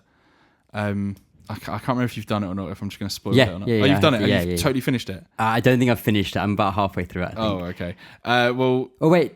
Part of it, you go back to his lab and you do some weird like tests with him. No. And he's trying to build a robot. Okay. No, I haven't. Okay. Well, there's little things where, for example, you get to the ending of that quest line and stuff happens. And then later on, no marker on it at all. But if you go to a little cliff that overlooks where his lab is, there's a little interaction there. And it's just, there's no way of knowing that it's there. You just kind of come across it and it happens. Yeah. The way that the quests start as well, it's not a case of, for example, I'm trying to think of a game to like kind of shit up on here in terms of like I don't know, like an Assassin's Creed game or something, which I'm sure probably still does this, where it's like you have to go and find person X in this location and your map will lead you straight to them, and then when you get to them you press X and then they start talking and then you tail them for a long time and I don't know, assassinate someone like Assassin's Creed. It just feels so organic in the way that you'll be riding along and then you'll get near the person and the game knows that you're going to start the quest because you're riding towards this person, and so the quest just sort of starts. Yeah. And they'll go, "Oh, hey Arthur, come over here. We're going to do this." And it just, everything feels so organic, and it just left me kind of absolutely amazed at that they were able to actually make this game. Yeah, but for me, the thing that stuck with me, as does often with the games that I enjoy most, is the story. Yeah, and how it unfolds and how it made you feel. Yeah, that was the thing that really shocked me with the fact that it was Rockstar. Yeah, no, for sure. Right, I will talk about Tetris Effect, and then I'll mention a couple of things that I like about Red Dead as well. So yeah, my game here is Tetris Effect. This is a reimagining of the greatest game of all time, therefore making this the greatest game of all time. It's perfect. No, okay. It's Tetris. It's Tetris. It's exactly Tetris, as you know. However, there are now songs set to it and colourful images and VR. This game is brought to you by the kind of guys who did Res Infinite and Lumens. So it's always music-based games they've done. But it is, as I say kind of before, it's normal Tetris, but it's now set in these stages. So you kind of go through these, it's kind of set on this big kind of solar system almost. And you go through stages of like 3 levels in a row. And each one is set to a song. And it has its own visuals and its own style. And what's really interesting about this is the speed of the level changes depending on what's happening in the song. So you may have a song that starts out really quiet and slowly. And the pieces are falling at, let's just say, level 1 or level 2, which is nice and slow. And then as the song kind of hits the next kind of part, maybe the chorus of the song, and suddenly it speeds up a bit, and now you're going at level 7 for a bit. And then the chorus finishes and you go back down. So the ebbs and flows of the music is dictated as well through the game. And this happens at kind of gate-locked moments. So if you have to clear 30 lines in this level, after 10 lines it will change to a new part of the song, a new speed, and then after 10 more it will change again. And then once you're finished, you move forward into the next song or level, and your pieces stay as they are, and you continue that, you finish that. And once you've gone through the 3 levels that are connected. That's kind of that area finished. What this does though is, for me, it took Tetris, which is a game I've played, one of the first games I think I ever played, and it made it feel fresh, it made it feel new, it made it feel engaging, and very weirdly, in VR, this game is immense. Like, such an overwhelming experience of having all these amazing effects flying around you, the music, just being overwhelmed by what you're seeing. And it genuinely, when playing through on my first time, made me feel slightly emotional at moments, which is one of the weirdest things to say, that Tetris and a song and some visuals made me on the edge of like feeling like I'm about to cry, feeling so overwhelmed with what it's kind of going through. And it does it in such a nice way, in that, again, similar to a few other games you've mentioned here, it is so positive in not only just the lyrics that happen in the songs, but just the feeling of it. It's like all this terrible stuff happening in the world. Well, why don't you just slip on your PSVR and melt away into a couple of amazing kind of pseudo electro songs, and just drift away with Tetris. Why don't you just plug all those leads in? Plug all those electronics in. Wipe off the PSVR, strap it on, and then just melt away and forget about the world and just enjoy rotating blocks round and getting your Tetris lines. And yeah, so the levels go along and you get to the end, and the end then finishes in this amazing final level, which is really like, if you haven't played Tetris for a long time, it's pretty challenging at first. And then you get this incredible, it's kind of like far out, kind of like, we're all one with the universe moment. And then there's the credits, and then there's a couple of cool, nice little visual and musical bits. And there's the main song in this game is it's so good. I'm Yours Forever is the song. And it's actually my PlayStation theme, it has that song. So every time I turn on my PlayStation, I hear that song play, and I still enjoy it. I still love it. And that's kind of, there's a few new things that they did bring into it. So you have this alternative mode where you can press, I think, R2, and the game basically kind of pauses almost, and you can kind of line up loads and loads of Tetris filling lines, and then it clears everything all in one. So there's this kind of slight change to the gameplay, but most of what's there is just Tetris, but looking and sounding amazing. This uses the most kind of modern rule set, with there is a lock delay, so you can still turn pieces when they've actually got onto the bottom. You've got a hold, and I think there's another kind of part of Tetris, because there's various rule sets for Tetris, but this is some of the more modern kind of versions of it. And that's Tetris Effect. It's so good. It's so good. But Red Dead Redemption, I just wanted to say one or two things as well. I'm sure you'll say some things about Tetris. You were saying about the world. It is so painstakingly well crafted and created. Gorgeous as well. Oh, it's so good looking. I think for a long time I would have been like, this is the best game around, best looking game. And I still think it can be an argument for it. It's the attention to detail in this game is, as you said, I can't even believe it was made. Like, I don't understand how a game like this was made. And I know there's stories about the crunch and all of that with the team and stuff, so maybe it's not a good thing to say, but no, it's an amazing achievement. I think that's what I would always come back to this game. It is an unbelievable achievement in that it was made and everything. And although I haven't finished the story, I think I'm 2/3 of the way through, kind of barreling down to getting towards the end of it. So I can't comment that much on the story and characters, because I don't think I've got to that point where I'm getting those payoffs. Yeah. So I'm still really learning everything. It is, the characters are amazing.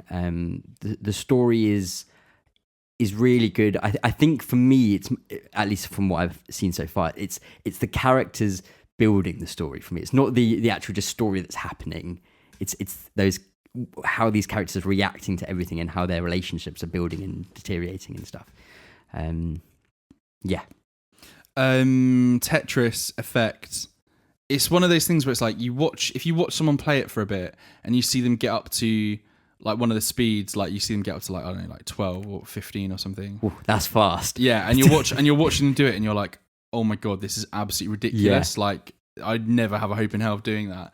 And then you play yourself and you're like, right, okay, you get to like level 7. Yeah. And you're like, oh my God. And then this is too much. You play for like 20 minutes and you're like, all right, level 7 is like the minimum. Yeah. And then when you work up to that and you hit that level 12 and you're like, it quickly becomes the baseline for you as you move on.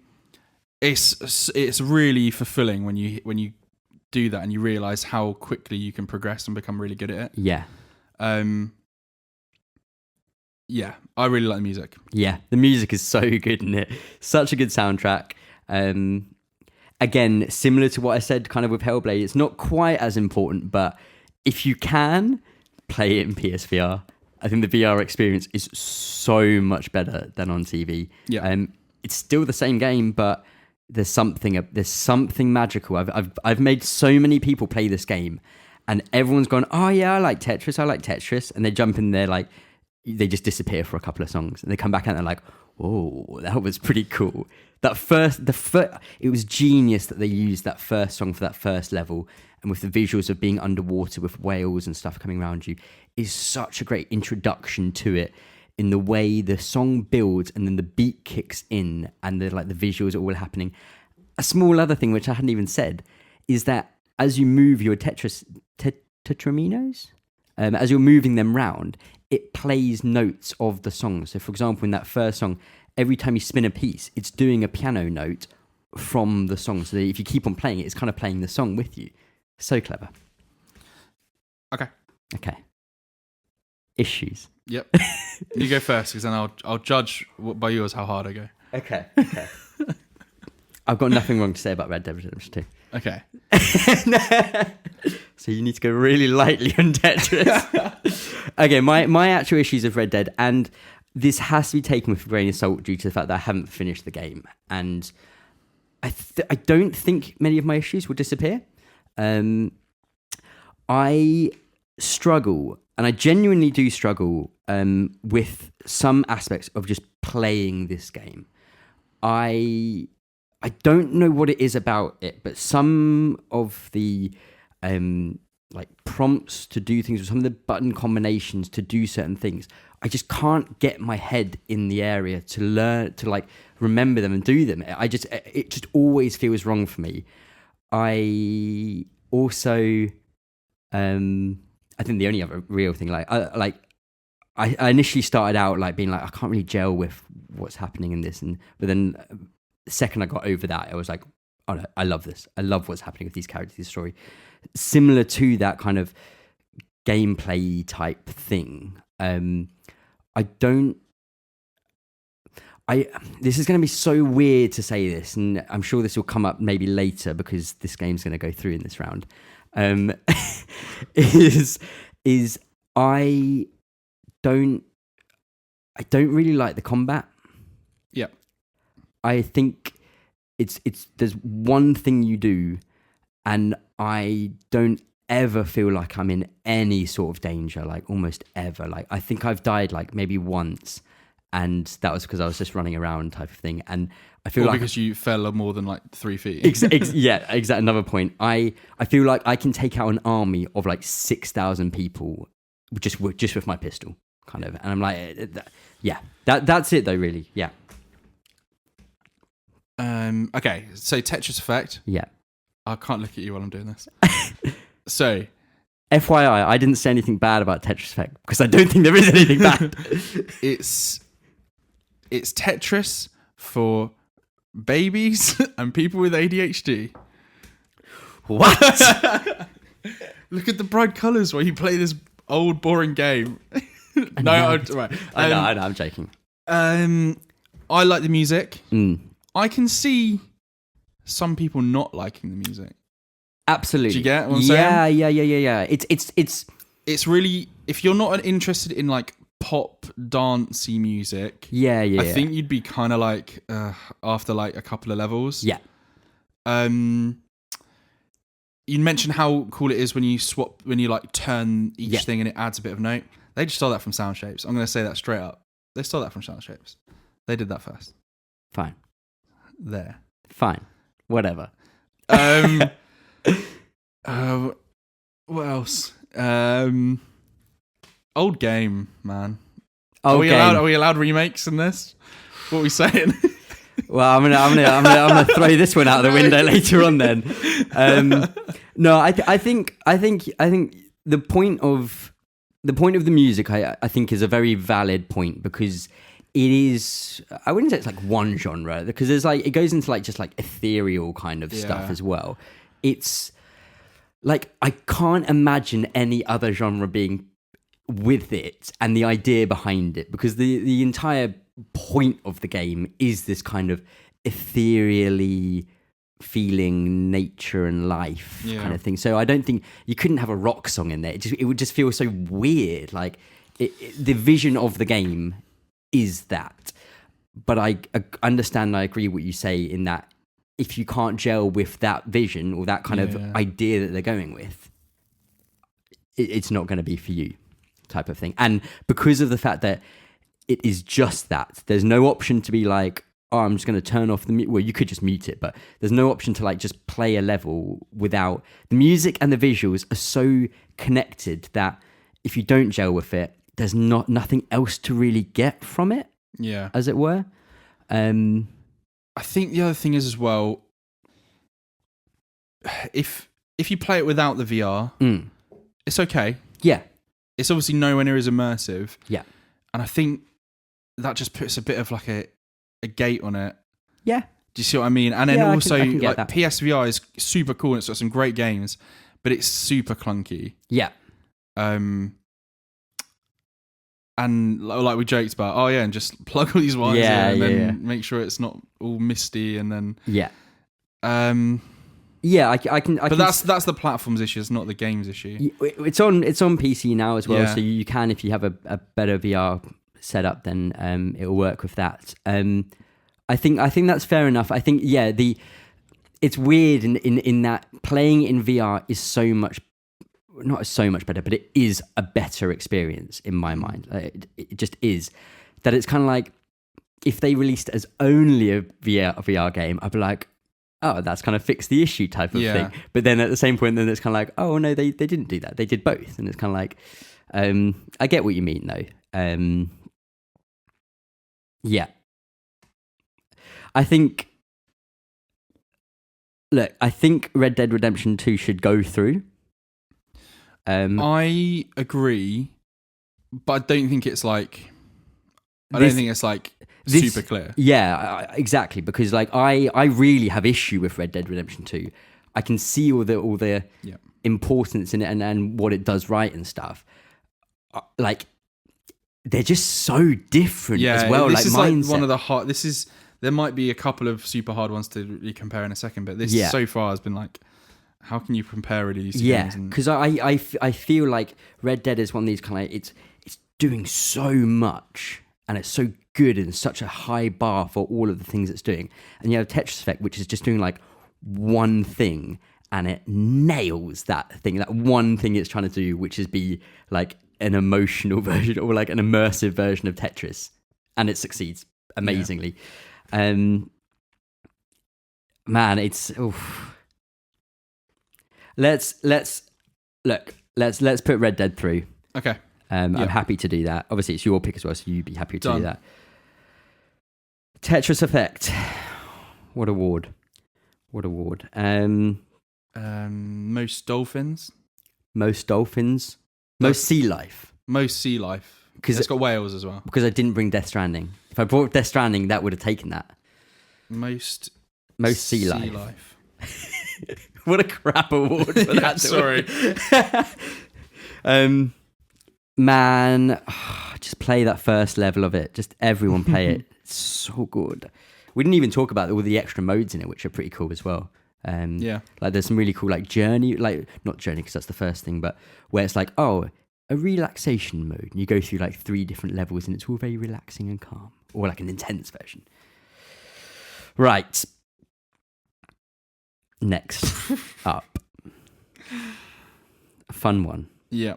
I think you're you first. No, I went first, didn't I? Was Was that me or was that you? You went first. Me. I can't remember. You, I'll just go. me, Right, you. I've done the It is me. controversy. Oh, it is you? Yeah. Okay, go on. Right. Well, this is Nier Automata or Automata. I never really know how to pronounce it. Versus Dungeons and Dragons. I am bringing Nier. This kind of came out of nowhere for me. This game, I knew I had seen, I think, the box art for the original Nier. I didn't really know anything about it other than it was a bit of a hack and slash kind of game. And then this game came out, and suddenly people started talking about it. There were like podcasts that we listened, gaming podcasts that we listened to, where people were like, well, "This game is crazy!" Like, oh my goodness, the endings, and I was like, what is this all? And people kept on talking about it. I was like, right, I'm going to shut off and not listen to any of this anymore, and I'm going to maybe give it a go. And it came out at not too dissimilar time, I think, than Hellblade. I think there was a Christmas where I basically played both of those games together. Nier is a Japanese third-person action game, kind of hack and slashy. So you're just like slashing away with a couple of different move sets. It is quite Japanese, and it tells a story of this kind of far-off future. We're on Earth. The setting is Earth, where humanity seems to have disappeared, and you're going around fighting the machines, and these kind of some aliens at some point came along and made machines sentient, and it's great. It's great to say this in it with a straight face on. It's good. It's good. Aliens came down and made machines sentient, and they started fighting back against the humans. So then the humans created this android life, these android force to kind of fight them. But because the war was so bad, the humans had to kind of shoot off to the moon to live there for the time being, whilst the war raged on Earth. And you go through it, and I can't really say much more about the story, because one, it's absolutely bonkers, like so crazy, and two, it gets very spoilery very quickly in terms of if you're actually talking about the story. The game has this is not a spoiler, because if you play this game, if you've heard of this game, you probably will have already been told this, that there are multiple endings to this game. Basically, each time you finish it, the vast majority of times you play through from a slightly different perspective, and it just kind of changes up how you actually play the game and what you witness in the game. That was already intriguing. How they then play out, and towards the end, left me in awe with some of the moments. It's a very stylish game. It's not like graphically like photorealistic, but I think it's got its own style, and it nails that. I think it can be quite beautiful to look at, but not in like this is so realistic. The one other thing I just want to mention, kind of, because I'm sure we'll talk about it more still in a second, is I seem to have this as a bit of a trend with my games. The soundtrack to this game is unbelievable. I think it's better than Tetris Effect's soundtrack. I would agree. Yeah. Like, I can't really say much more other than just a million superlatives about it. Yeah. So good. And yeah, that's where I'll leave it for Nier. I'll leave it there. You didn't even say the best bit about that game, but I'll clean it up in a minute. Yeah. Okay, imagine a game where the only limit to how good the game is your own imagination. Okay. Dungeons and Dragons. Hold on, I'm going to make a note about what you just said there. I'm going to come back to that. Yeah, I put D&D. I mean, obviously we're a video game podcast, but that's not going to get brought up in a second at all. Yeah, I think the reason I brought this, and there's loads of games that I feel super bad that I didn't put on my list, like Undertale and I don't know, Journey, Horizon. I feel like I should talk about as a PlayStation podcast maybe, but honestly, in the last 10 years, I mean, I've probably only been playing D&D for the last like 4 or 5, maybe even like not even that, maybe 3 years, 4 years. Since I came back down, which has been 3 years. Yeah. But I came to it super late. Always been kind of interested in wanting to play it, but then managing to get a group of friends together and get sessions going, and then start off maybe playing like once a month or something, and then actually just realizing like this is the thing that I look forward to like almost like the most, and then just playing. Thanks for saying recording this together is the thing you look forward to. But then having that and then there was this good like maybe like month and a half where we played like every week. Yeah. And then it culminated in things like when our campaign finished with our original group, we went on a trip up north to Manchester, got an Airbnb, and just like finished the campaign over like 2 days there, which was so fun and so silly and great memories. That's like probably the most that I've laughed of anything that I've done over the last like 3 years or so has been some stupid thing that we probably can't even say on air that has happened in our campaign. Which has been so great, and now we've started a sort of another offshoot campaign because some Jez and Tom, who are on the podcast, have abandoned us. Unbelievable vloggers. You can't trust the TikTokers. No, TikTokers, you can't trust these TikTokers. No. But it's been so fun, and I've probably me and Jez DM'd the first campaign, and now I'm back DMing this campaign, and just so fun, and like the creativity. Like I literally I'll sit at work sometimes and I'll be like, oh, I'm kind of bored, and then I just start jotting down like, oh, this would be super fun to do. Yeah. And then I'll write things down like, man, time travel. We should do like a tiny part of a campaign where there's some kind of time travel. And then I'll sit there thinking, oh man, this would be so cool. And then I'm like, no, this would not work. You can't plan this. Like time travel is ridiculous. You can't do that in a role playing game because inevitably someone would be stuck in a different time. Yeah. And how are you going to role play that? And it's so fun. And it kind of really is like the only limit you can put on it is what you 100%.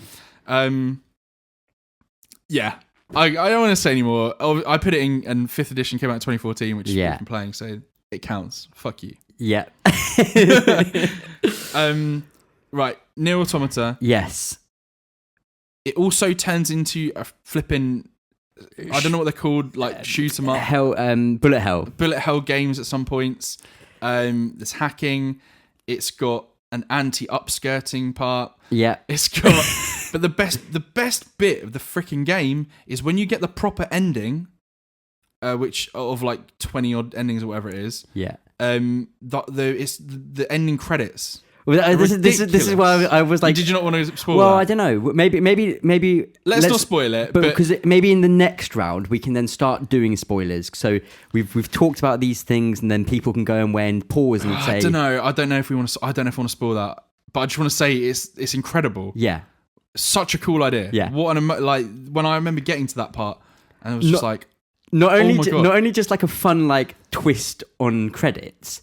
Then it has its own twist. It has its own twist in that twist, which has like a weird emotional weight to it, like really like crazy, strange emotional weight to this thing. It's one of those amazing. It's one of those incredible things, kind of similar to how I felt about Tetris in a way, where it's like you start doing something, you're like, oh, this is super fun. Oh, this is like hard, and then getting kind of frustrated now. Yeah, and then suddenly it clicks, and then you're like. Oh my god, how clever is this? Yeah. Absolutely. I totally agree, man. Yeah. It's one of the only soundtracks that I sought out. Yes. Similar to what I said about Life is Strange. Yeah. Near was the other one. Soundtrack's amazing. Yeah, absolutely. Dungeons and Dragons, I just have to reiterate everything you've said. Obviously coming from it, someone who hasn't DM'd at all and would never really want to, because I just don't think I can think on the spot quick enough. Yeah, it's hard. Is like some of, as you say, some of my favourite memories over the last couple of years have been playing D&D. And yeah, some of the hardest I've laughed, and amazing stories, some pretty emotional moments during it as well. Like there's been near tier moments. Near. It's an incredible, it's so simple but so enjoyable, just playing it with a group of friends as well. Yeah. Like it's you can't, it's not a single player game in the slightest kind of. It is an amazing thing, a really amazing thing. Right, I'm not saying negatives. D&D is the best game ever, but it's not a video game. So I'll say it. That was going to be my negative. The point I wanted to make was you said the limit is what did you say? Your imagination. Your imagination. I've got a really bad imagination, so I'm terrible at it. And I've got no friends. I've got no friends, so it's really sad. So D&D 5th edition gets the most cannot say, like, I'm trying to say, like, most the things we can't repeat. Most censored game. It's a game. Yeah, absolutely. I do have a counterpoint for Nier, but we'll talk about that in the next round. Yeah, absolutely, absolutely. Okay, next up is me first, and this is a very interesting combination. This is the penultimate of this round. So I've brought Arkham City, and you've brought PT, the playable teaser. Yeah, Arkham City is the best game in the Arkham series, which I only really came to the conclusion of back in 2019, because I think I would have always naturally gone Arkham Asylum because it's so tight, it's so focused, but City is just a better game. And I think Asylum started it all, but the ending is kind of jank because the Joker battle's bad, and but in terms of like the feeling of it, Arkham Asylum's amazing, but City just opens up and brings so much Batman lore into this one map. It's unbelievable how much Batman there is. And I've talked so much about these games because I've played them all through this last year while we've been recording. But I think the fact that it brings so many amazing villains in and obscure Batman villains in, and if you're a Batman fan at all and you haven't played Arkham City, like, kind of what are you doing? But also, play that game and play it to the end, because the ending of that game is unbelievable what they do. Yeah. Story wise. And, it gives you awesome, like, Ra's al Ghul story. You see, obviously, Talia al Ghul's in it. Which could set up potential things in the future if Arkham, maybe WB Montreal want to stop cock teasing us and just tell us what the frick they're doing. Yeah. Or if Rocksteady want to actually, like, prove that they're alive or something. I don't know. Yeah. So much cool in that game. The combat's good. Little upgrades you can get to your armor and your gadgets are great. I don't know what else to say about it, really. Can't really say anymore. I've said so much about this game. Yeah.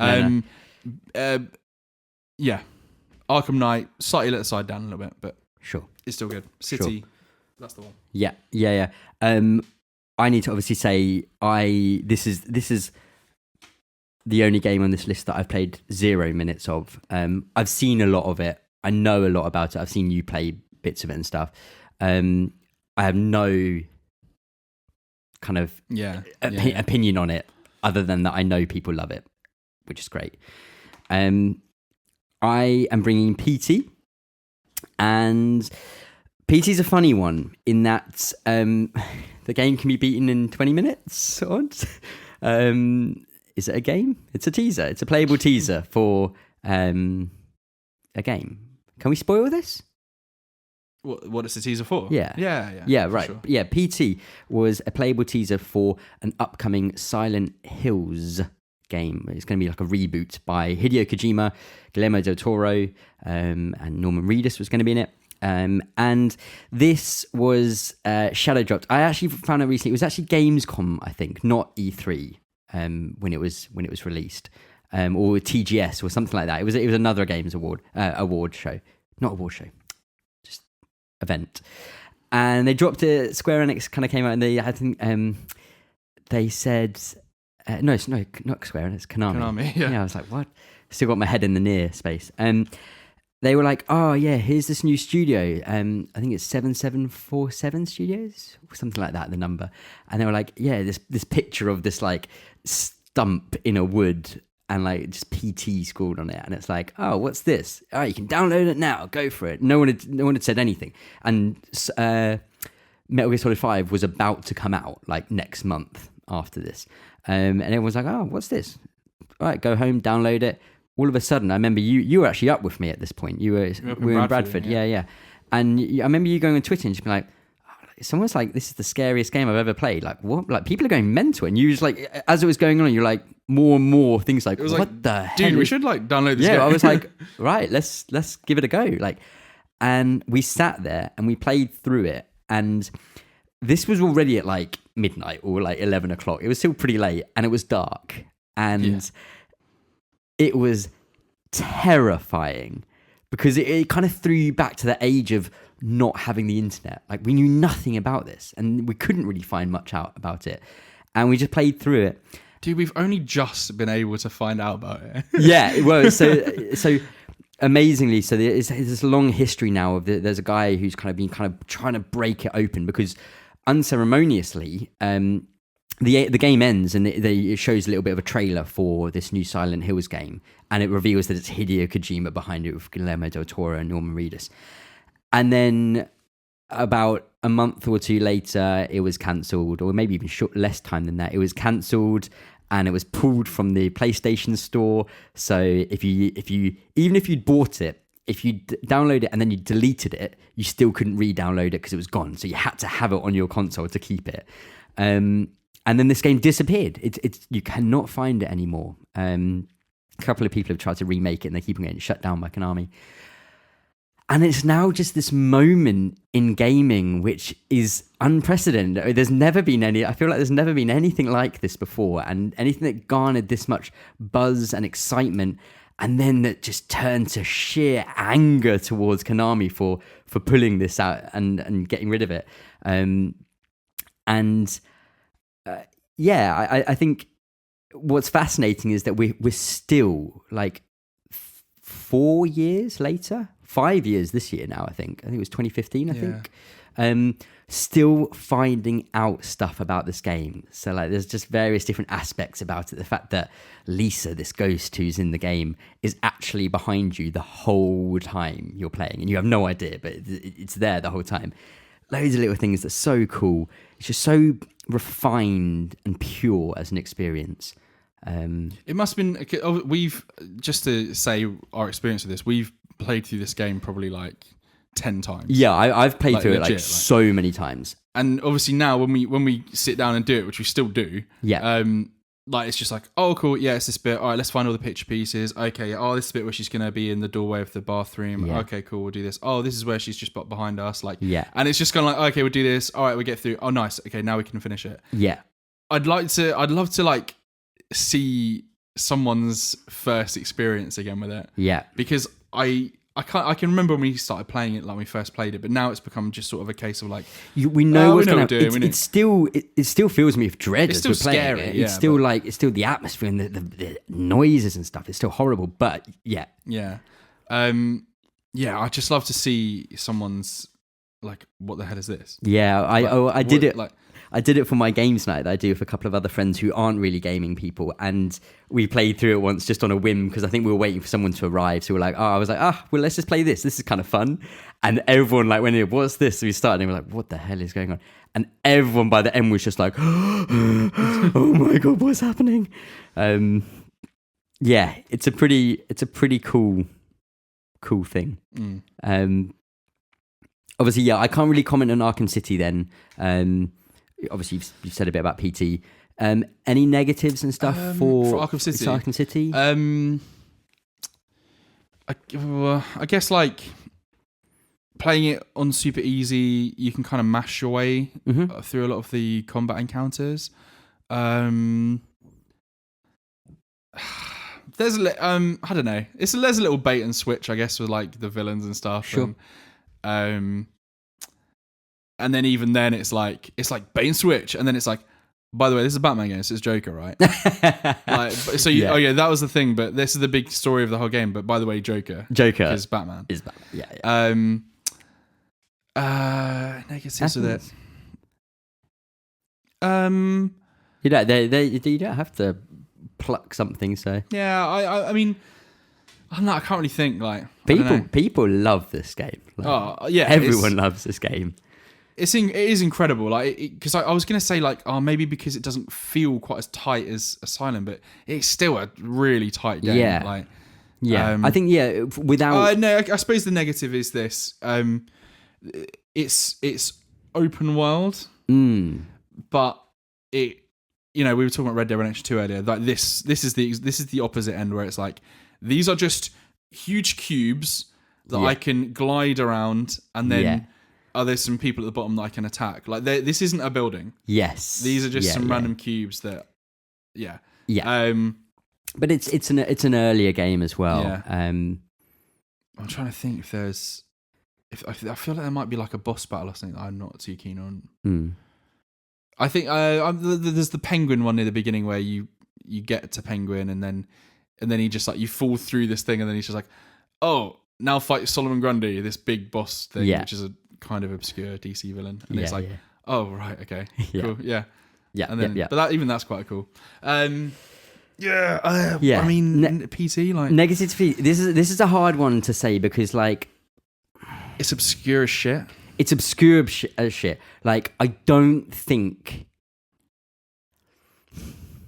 Okay, I'm going to go as far as say is I don't think you can naturally finish this game and see the video without completely by accidentally doing it.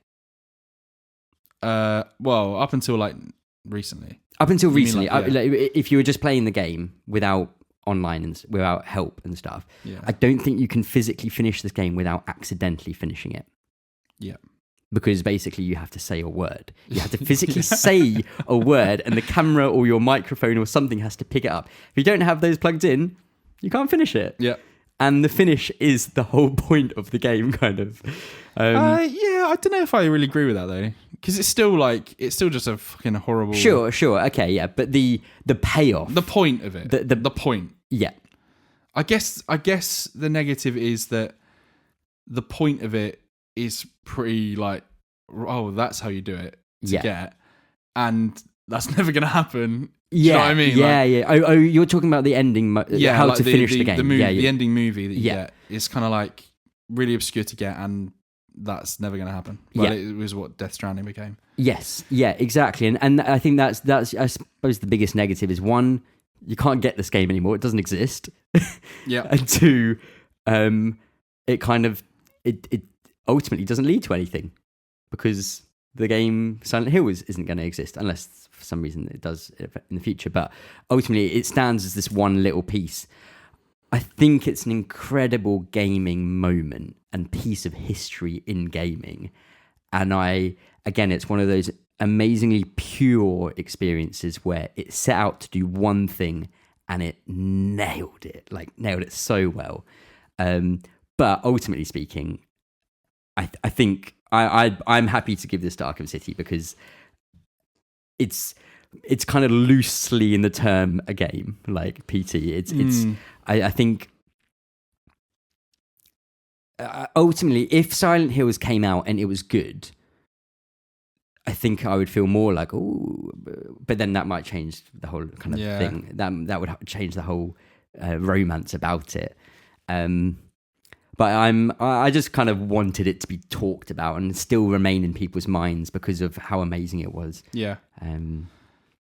Okay. What do you think? Yeah, this is hard. This is hard. Because I love Arkham City. I'm a massive Batman fan, as you may have guessed. Yeah. And for me, I can't really do horror.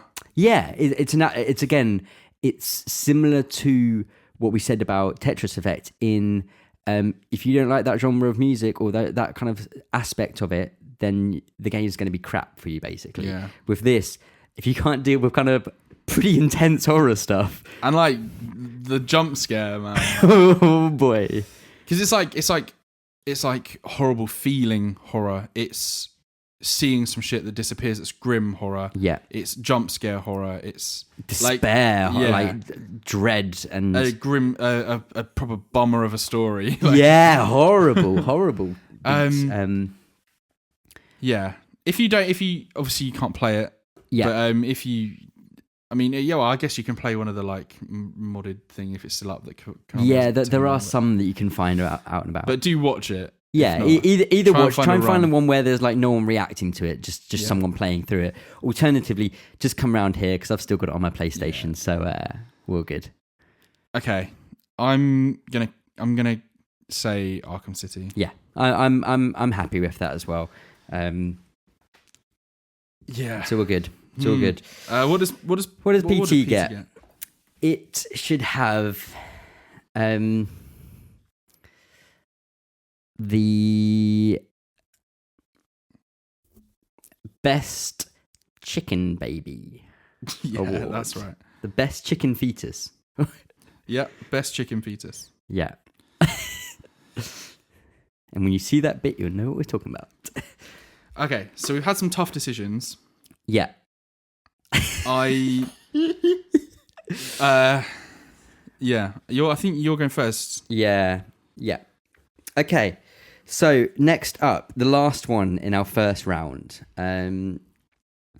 We have The Witcher 3 Wild Hunt and his expansions versus Oh, really? versus God of War 2018. So I'm bringing The Witcher 3, and I've spoken a lot about this game since we started the podcast, because it was just, I think, when our first episode, I think I was in the middle of kind of finishing the main game, and then throughout several other episodes, I played through the DLC packs as well.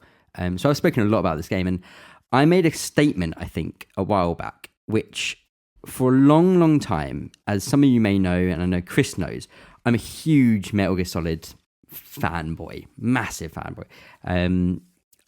And I always said in my mind that Metal Gear Solid 4 was my favourite game of all time. I know a lot of people would disagree, saying it's the best one in the series or anything like that, but I'm a sucker for something wrapping up something, being the end of something. You prefer Return of the Jedi to A New Hope? I do, yeah. I do. You prefer Return of the King to Fellowship of the Ring? Exactly. That's exactly. your thing. Yeah, that's just kind of my mantra often with it. I like an ending, and that no game ever came close to me really wanting to say, oh, I actually thought this, I preferred this. The Witcher 3 was that game that came along and went, nah, I think this is my favourite game of all time. And I've put well over 100 hours into it now. I'm starting my next playthrough to get the platinum with it, which means I have to play through the whole game on Death March, which is going to be so hard.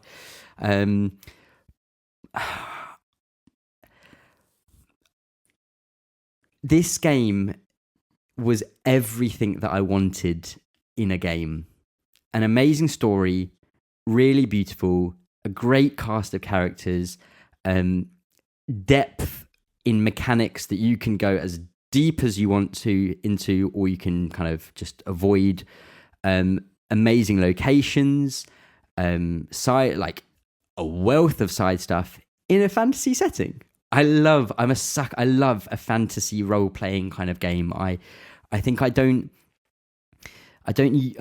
ask for them or think about them as much as I actually love them when I play them. So I wouldn't naturally, if someone said, what's your favorite game, like genre or something, I wouldn't be like, oh, a fantasy role-playing game. But actually when I play one, I always get absorbed by it. I think I find it so easy to absorb myself in those type of games. And this was the absolute pinnacle of that for me.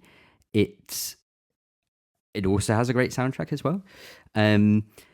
But my kind of main point about this game was that I think since it came out and the reception to it, and then to its kind of the DLC, the extra stories that it told after that, and then finishing off the story there, this game has pushed other games forward. I think it changed the genre of an open world fantasy game.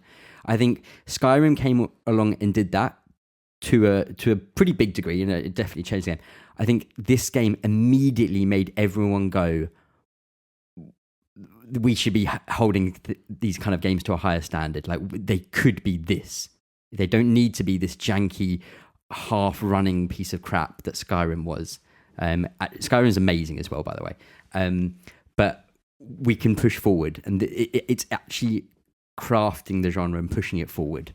And I don't think many games can really say that with such like dominance. And that is why I brought The Witcher 3. Okay. I have brought 2018 PlayStation exclusive God of War. Okay. I mean,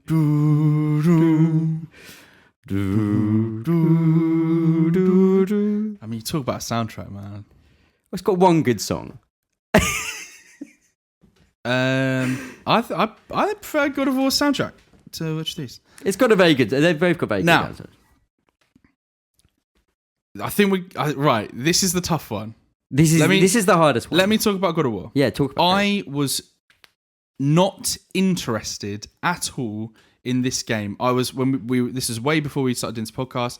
I said, I don't really care about God of War. I'm like, meh. Then they come out and they are like, hey, here's a little boy.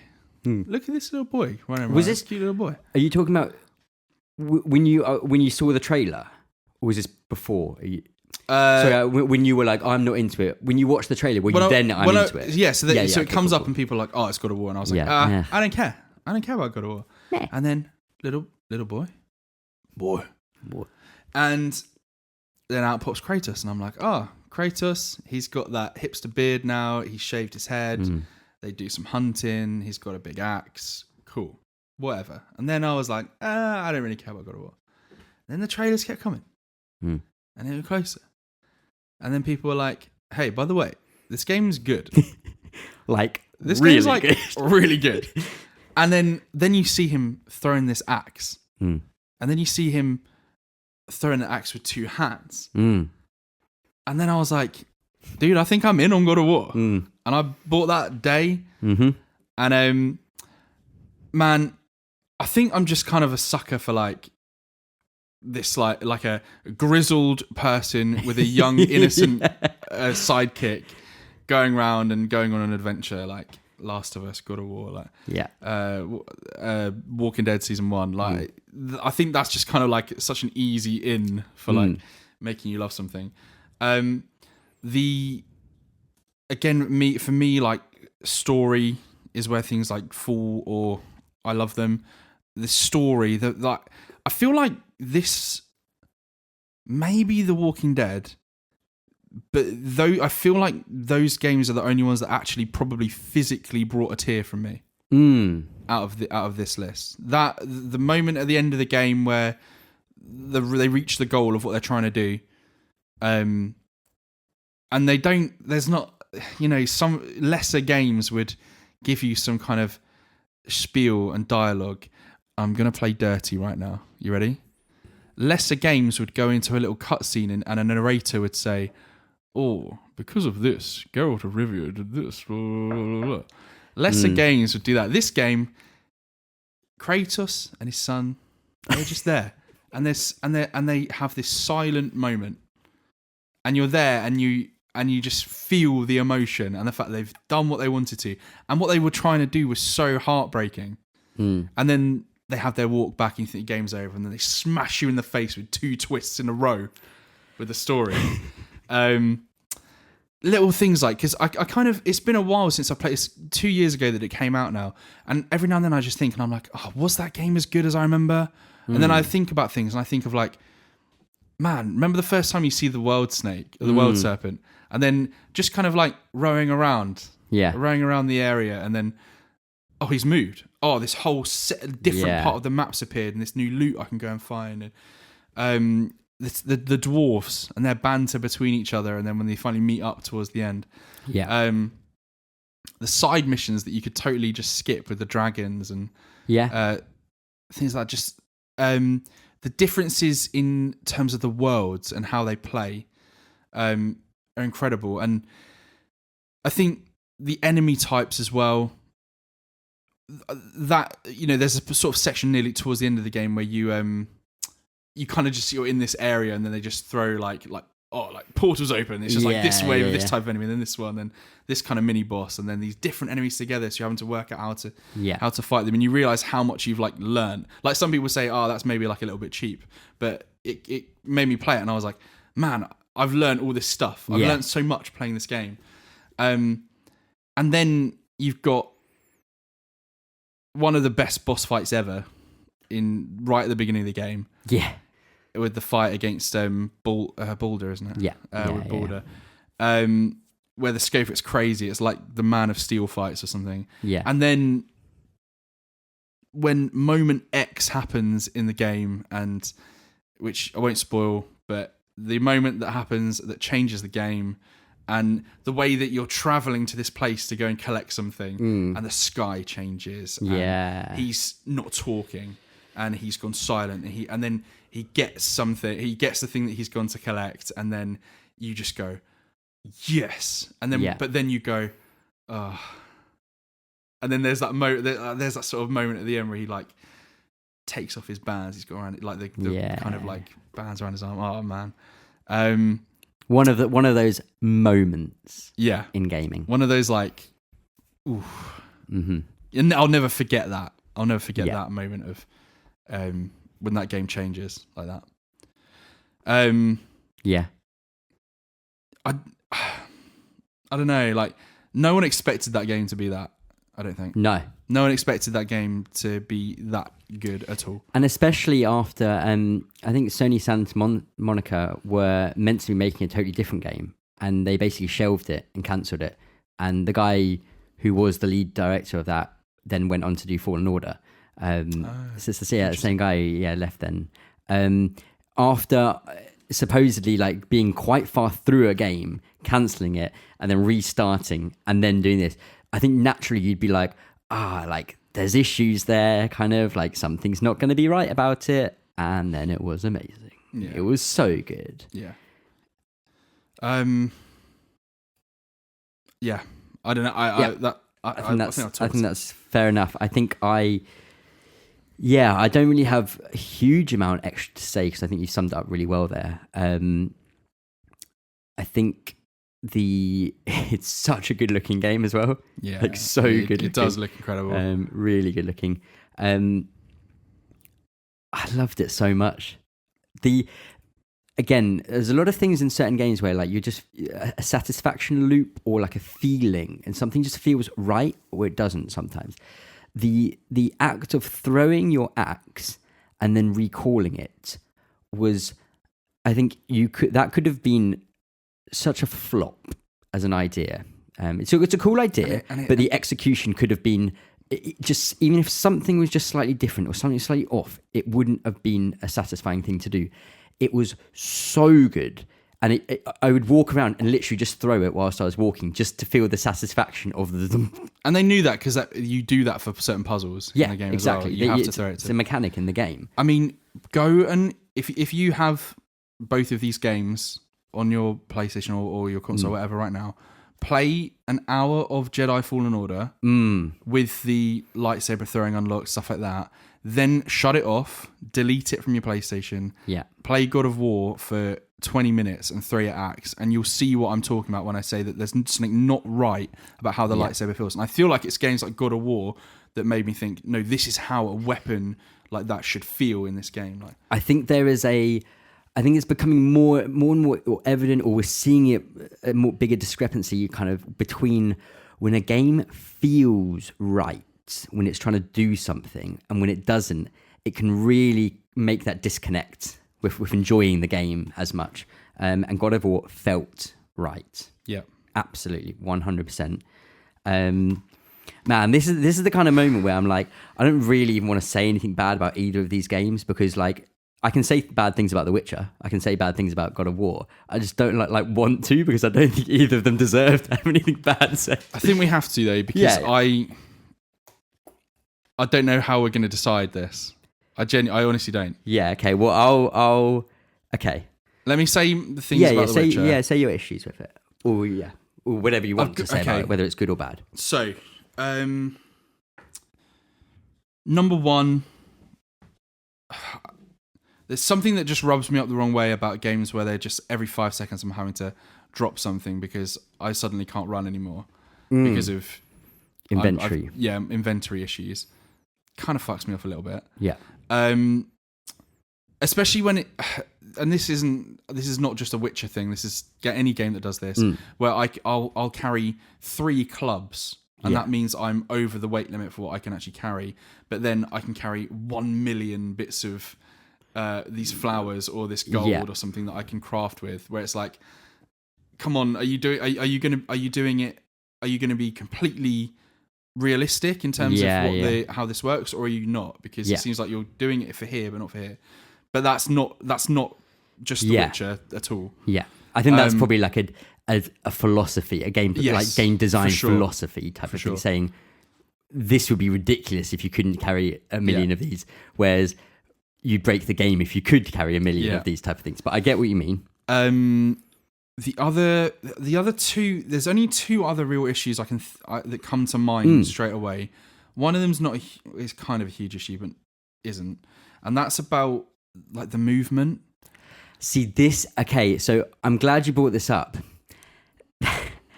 I didn't know this, and I because I played the game so much over such long, I became accustomed to it, and it then felt fine. There is an option in the settings where you just change it to, it's so weird, and I don't know why they did this, but maybe this was what they wanted as their vision of it and stuff. It's set to alternative, the movement. You can switch it to, I think it's called like normal or something like that. You do it, it suddenly plays like a normal game, and you move like a normal character. I wish I'd known that earlier, and I would have just got used to it. Suddenly, he moves exactly like a third person character should move. So it's one of those things where I'm like, I agree and I understand and I get the negative, but I kind of have to be like, it's not a negative as well, because you can wipe out that issue. Yeah, that's true. But I didn't know that was there. Exactly. And I played that, I was sort of playing a couple hours of Witcher with you, then I was going home playing Persona, or then I was like, then I didn't play it for a couple of months, then I go back to it, and then I play something else for a bit, and then that. So every time I was going out, and you're not absorbed into it, and you can't. Oh my god! Like he moved, like literally, I would like I would barely touch it, and he's like swiveling around. And, I'll include Roach a little bit on the movement thing. As well, I think that's fair enough. He can be a bit of a jank. Yeah. My last gripe. Yeah. Oh, I've kind of got two, and these are more story-based things and how decision making works in the game. So I decided fairly early on to go against the grain, and I was like, #Team Triss all the way. And obviously that's like not really what Geralt is in terms of the books and the actual the lore of The Witcher, because he's in love with Yennefer and all that stuff. Now I made the choice to go Triss, and then there was the whole romance thing, and then they've got a little bit together where they talk about, oh, we could do this, or we'll go here. But I felt like the game still just kind of went, no, Yennefer. Yeah. And like even to the point where like towards the end it was like, no, you're going to go on this super big mission with Yennefer, and I was like, oh, okay. I kind of wish this was Triss. Like I kind of made that decision, and I was like, I kind of wish this was actually Triss and not Yennefer, who is barely in the beginning of the game, and then it's just kind of there, like fucking there the whole time at the end. And I was always like, no, we don't like it. So that was partly just my bias, but then also like it gave me the option of a decision and then took it away, kind of. And the other thing is, without trying to spoil anything, you make certain decisions in the game that will affect the ending of the game that you get. But I feel like every single one of these decisions is within the last like hour and a half of the game. Do you see what I mean? Yeah, I think if you like break it down, I think there's a list of 6 things. Which you make 6 decisions of. I think one is so the game is split into 3 acts. Act 1 is like 30 hours of the game. Act 2 is like 5 or 10 hours, and then Act 3 is like another 10 hours of the game, roughly speaking. So it's heavily weighted towards Act 1. And I think only one of the decisions is there. I think 2 are in Act 2, and then I think 3 are, or maybe 4. Okay. I think it's 1, 2, and then 4. Right. In the last act. Which I can see that being. Yeah. I don't know. It just kind of felt, and a part of that's the problem with how I played that game in sense of like, I played probably like 2/3 of it way in the past before I Yeah. even picked up the ending to finish it. Yeah. And it kind of just felt like it was super back weighted in terms of the story dump kind of thing of this, and then I think that's fair enough. Like my issues with The Witcher would be kind of similar to what you're saying there, in that I think Act 1 goes on for too long, and I think that it then, by doing that, it makes it feel like Act 3 is so much more lore and like a story heavy, because you've spent so long doing other stuff in the game that then suddenly it's like, right, here's the rest of the story kind of type thing.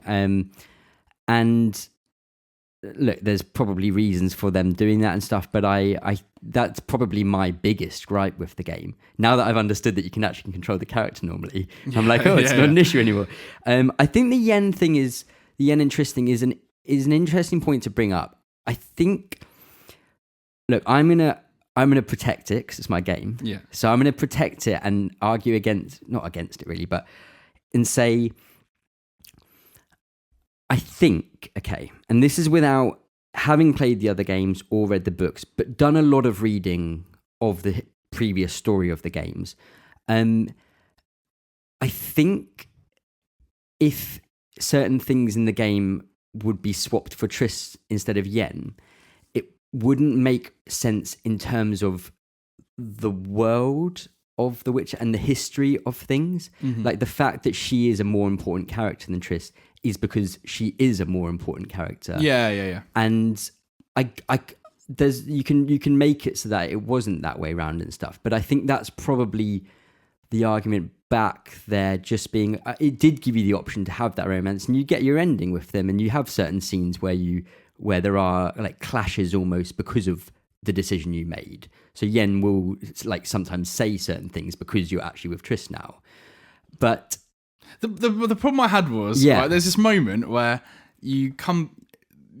something happens, you come back to Kaer Morhen where everyone is sort of camped, and then Yen just out of nowhere just kisses Geralt.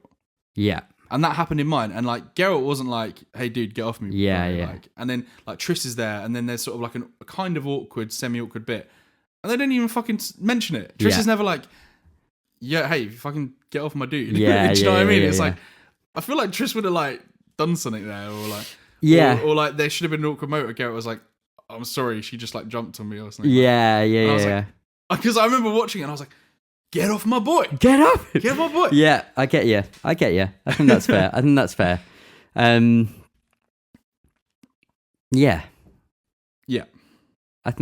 that's all right.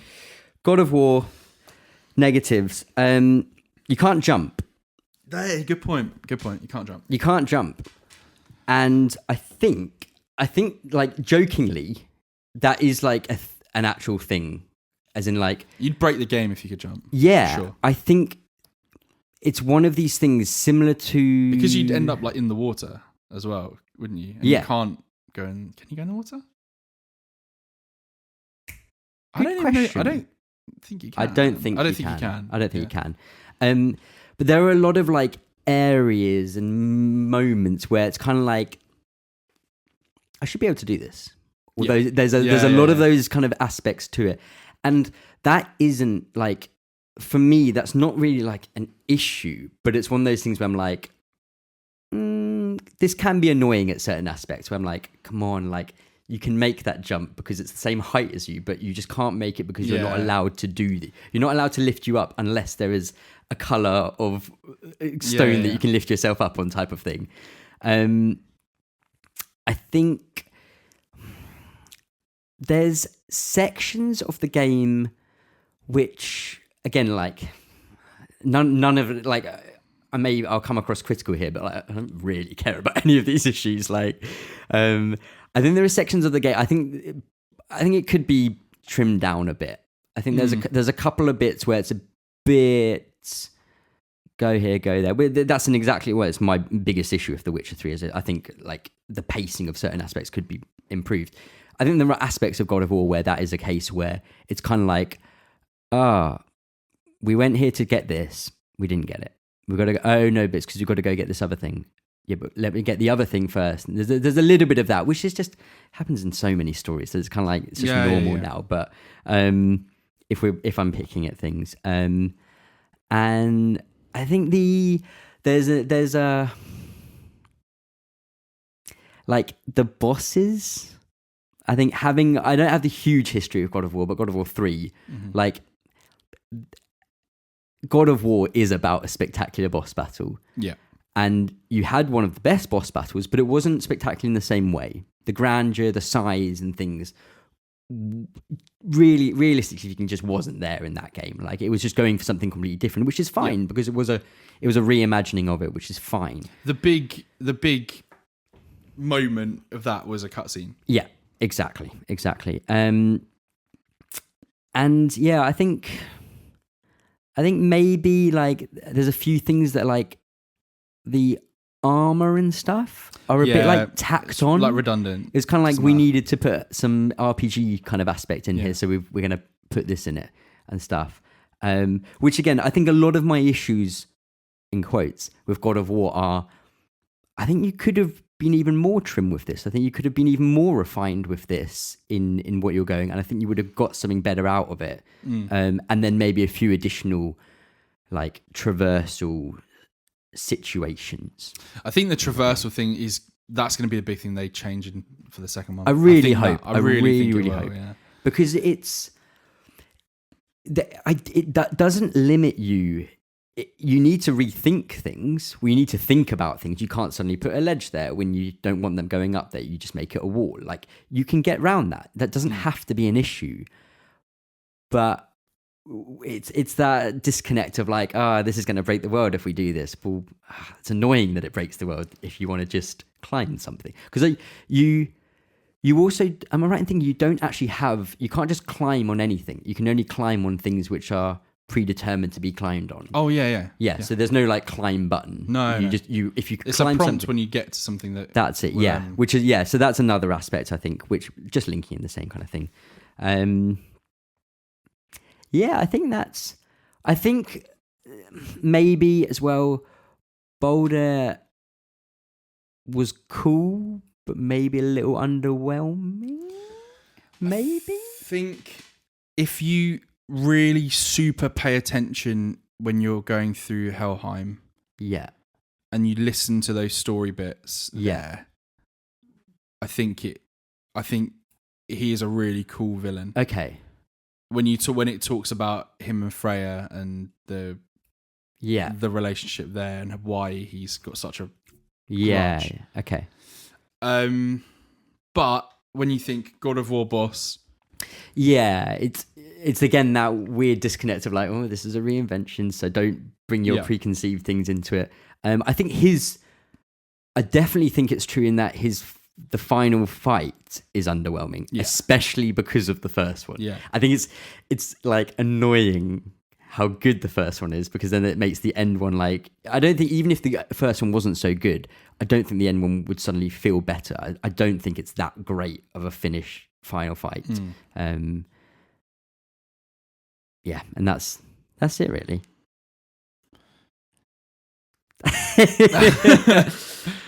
Oh, Christopher. All right. I think. Okay, hear me out. Here's my negative for God of War then. Yeah. So, I think it's incredible. I think it looks absolutely stunning. And I think it plays probably the best out of any of these games, for me personally. Yeah. I think it plays the best out of any of the games probably talked about. And I think they made an incredibly tight, brilliant feeling game that has to be this way. Yeah. Because if anything isn't quite like that, it feels like it would totally break. Yeah. And at some points, I kind of feel like everything is very surface. This is where you're playing, and this is how this thing works, and that's where you are. Don't look here. Do you know? Even though even that doesn't make sense, you can look anywhere. No. It's you know like what I'm trying to say? You're like, it's metaphorically speaking. You can't like. There's not that much. it's kind of, this feels weird to say this, but it's kind of on rails, the game. I think on rail, it may kind That's of like on rails. I'm trying to but super simplify. I think a better way of saying it is, and I think we're making the same point here, Yeah. is say you're at the theatre Yeah. and you're watching incredible production go on. Yeah. And then every now and then you go, oh, this thing looks amazing. Like, how have they got this person flying on stage? And then you think, oh, okay, well, they've got some kind of wire there. And I know there's going to be some guy at the side who is there controlling something. Yeah. And there's some points where like, I'm like, oh my God, this fight was so cool. I threw this there. And then I'll go to this bit and he'll lift the rock up and go through, and I know something's loading. Yeah. I know something's loading. And then I'm like, I know I can't get in that water. I know I have to dock my boat at this specific place. Yeah. Yeah. I know I have to, I know I'm going to get to here and then I'm going to fight this troll. Yeah. And I've fought a blue troll and now I'm going to fight a red troll. And, The trolls are another. and like, I suppose it doesn't. almost, I feel like you could almost peek behind and you can almost see everyone working and going like, no, like the Wizard of Oz moment. Just focus on this. I think I think it's a similar kind of thing with that is, I don't think it rewards you being creative kind of that much. Like it wants you to do something and you can only do that type of thing, which is not always a negative, but I think it's quite obvious in this game that that's the case. Yeah. And I would say that's that. where there's an aspect of that.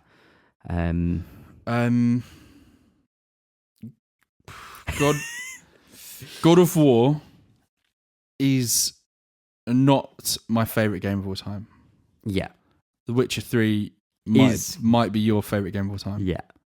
So I think I probably can't, in good faith, suggest knocking your favourite game of all time. Although it fucking sucks at these two games. Yeah, exactly. Do you know what I mean? Like, if it had been like God of War against maybe some of the other games that we've even gone through. Yeah. I actually think some of the games that are already through to next round, God of War is better than. And Yeah. could have easily put a lot I on would that. 100% agree. That's the nature of the game. Yeah. But I totally agree with you. That's like, out of all of the games that aren't there, that is the one which I could have actually gone, no, I think this was the best game of the decade. Like I would have felt happy saying God of War was my favourite game of the decade. Like God of War was probably my second favourite game of the decade, I think. Yeah. The Witch is probably in my top 3, maybe, if not definitely top 5. Yeah. Absolutely. I think. Yeah. Okay. Witcher 3's through. God of War, obviously, the award is Best Boy. Best boy. I feel like that's absolutely right. Okay. Let's take a pause for a second, because what we're going to do now is we've got our games, we've written them down on a bit of paper, we've folded them in half. We're going to mix them all up, and then we're gonna re-pick these out and kind of pair them off again for the next round. I also really need some water, so we're going to take a real pause. Cool. Okay, so that is all of our quarterfinalists selected. In the next episode, we're gonna put those all together, and we're gonna kind of shuffle them round and pair them off, and then we'll continue our debate and our fight to find the game of the decade. Could be some tasty matchups. Indeed. There could be some easy ones. There could be some hard ones. Who knows? Who knows? Indeed. Chris, where can everyone find us on social media? If you so wish, you could go onto twitter.com.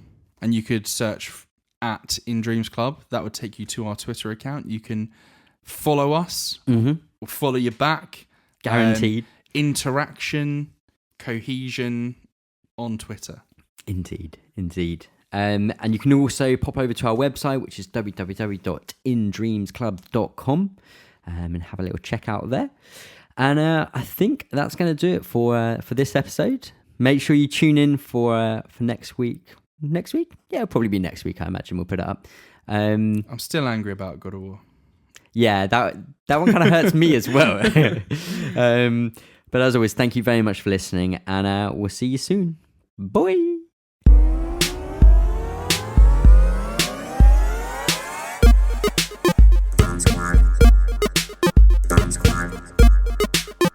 Squad.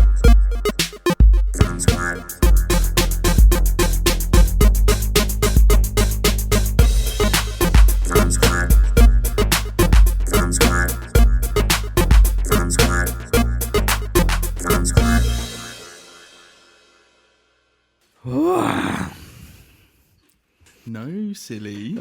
I wonder if there's ever been a time where I've just got the intro done straight.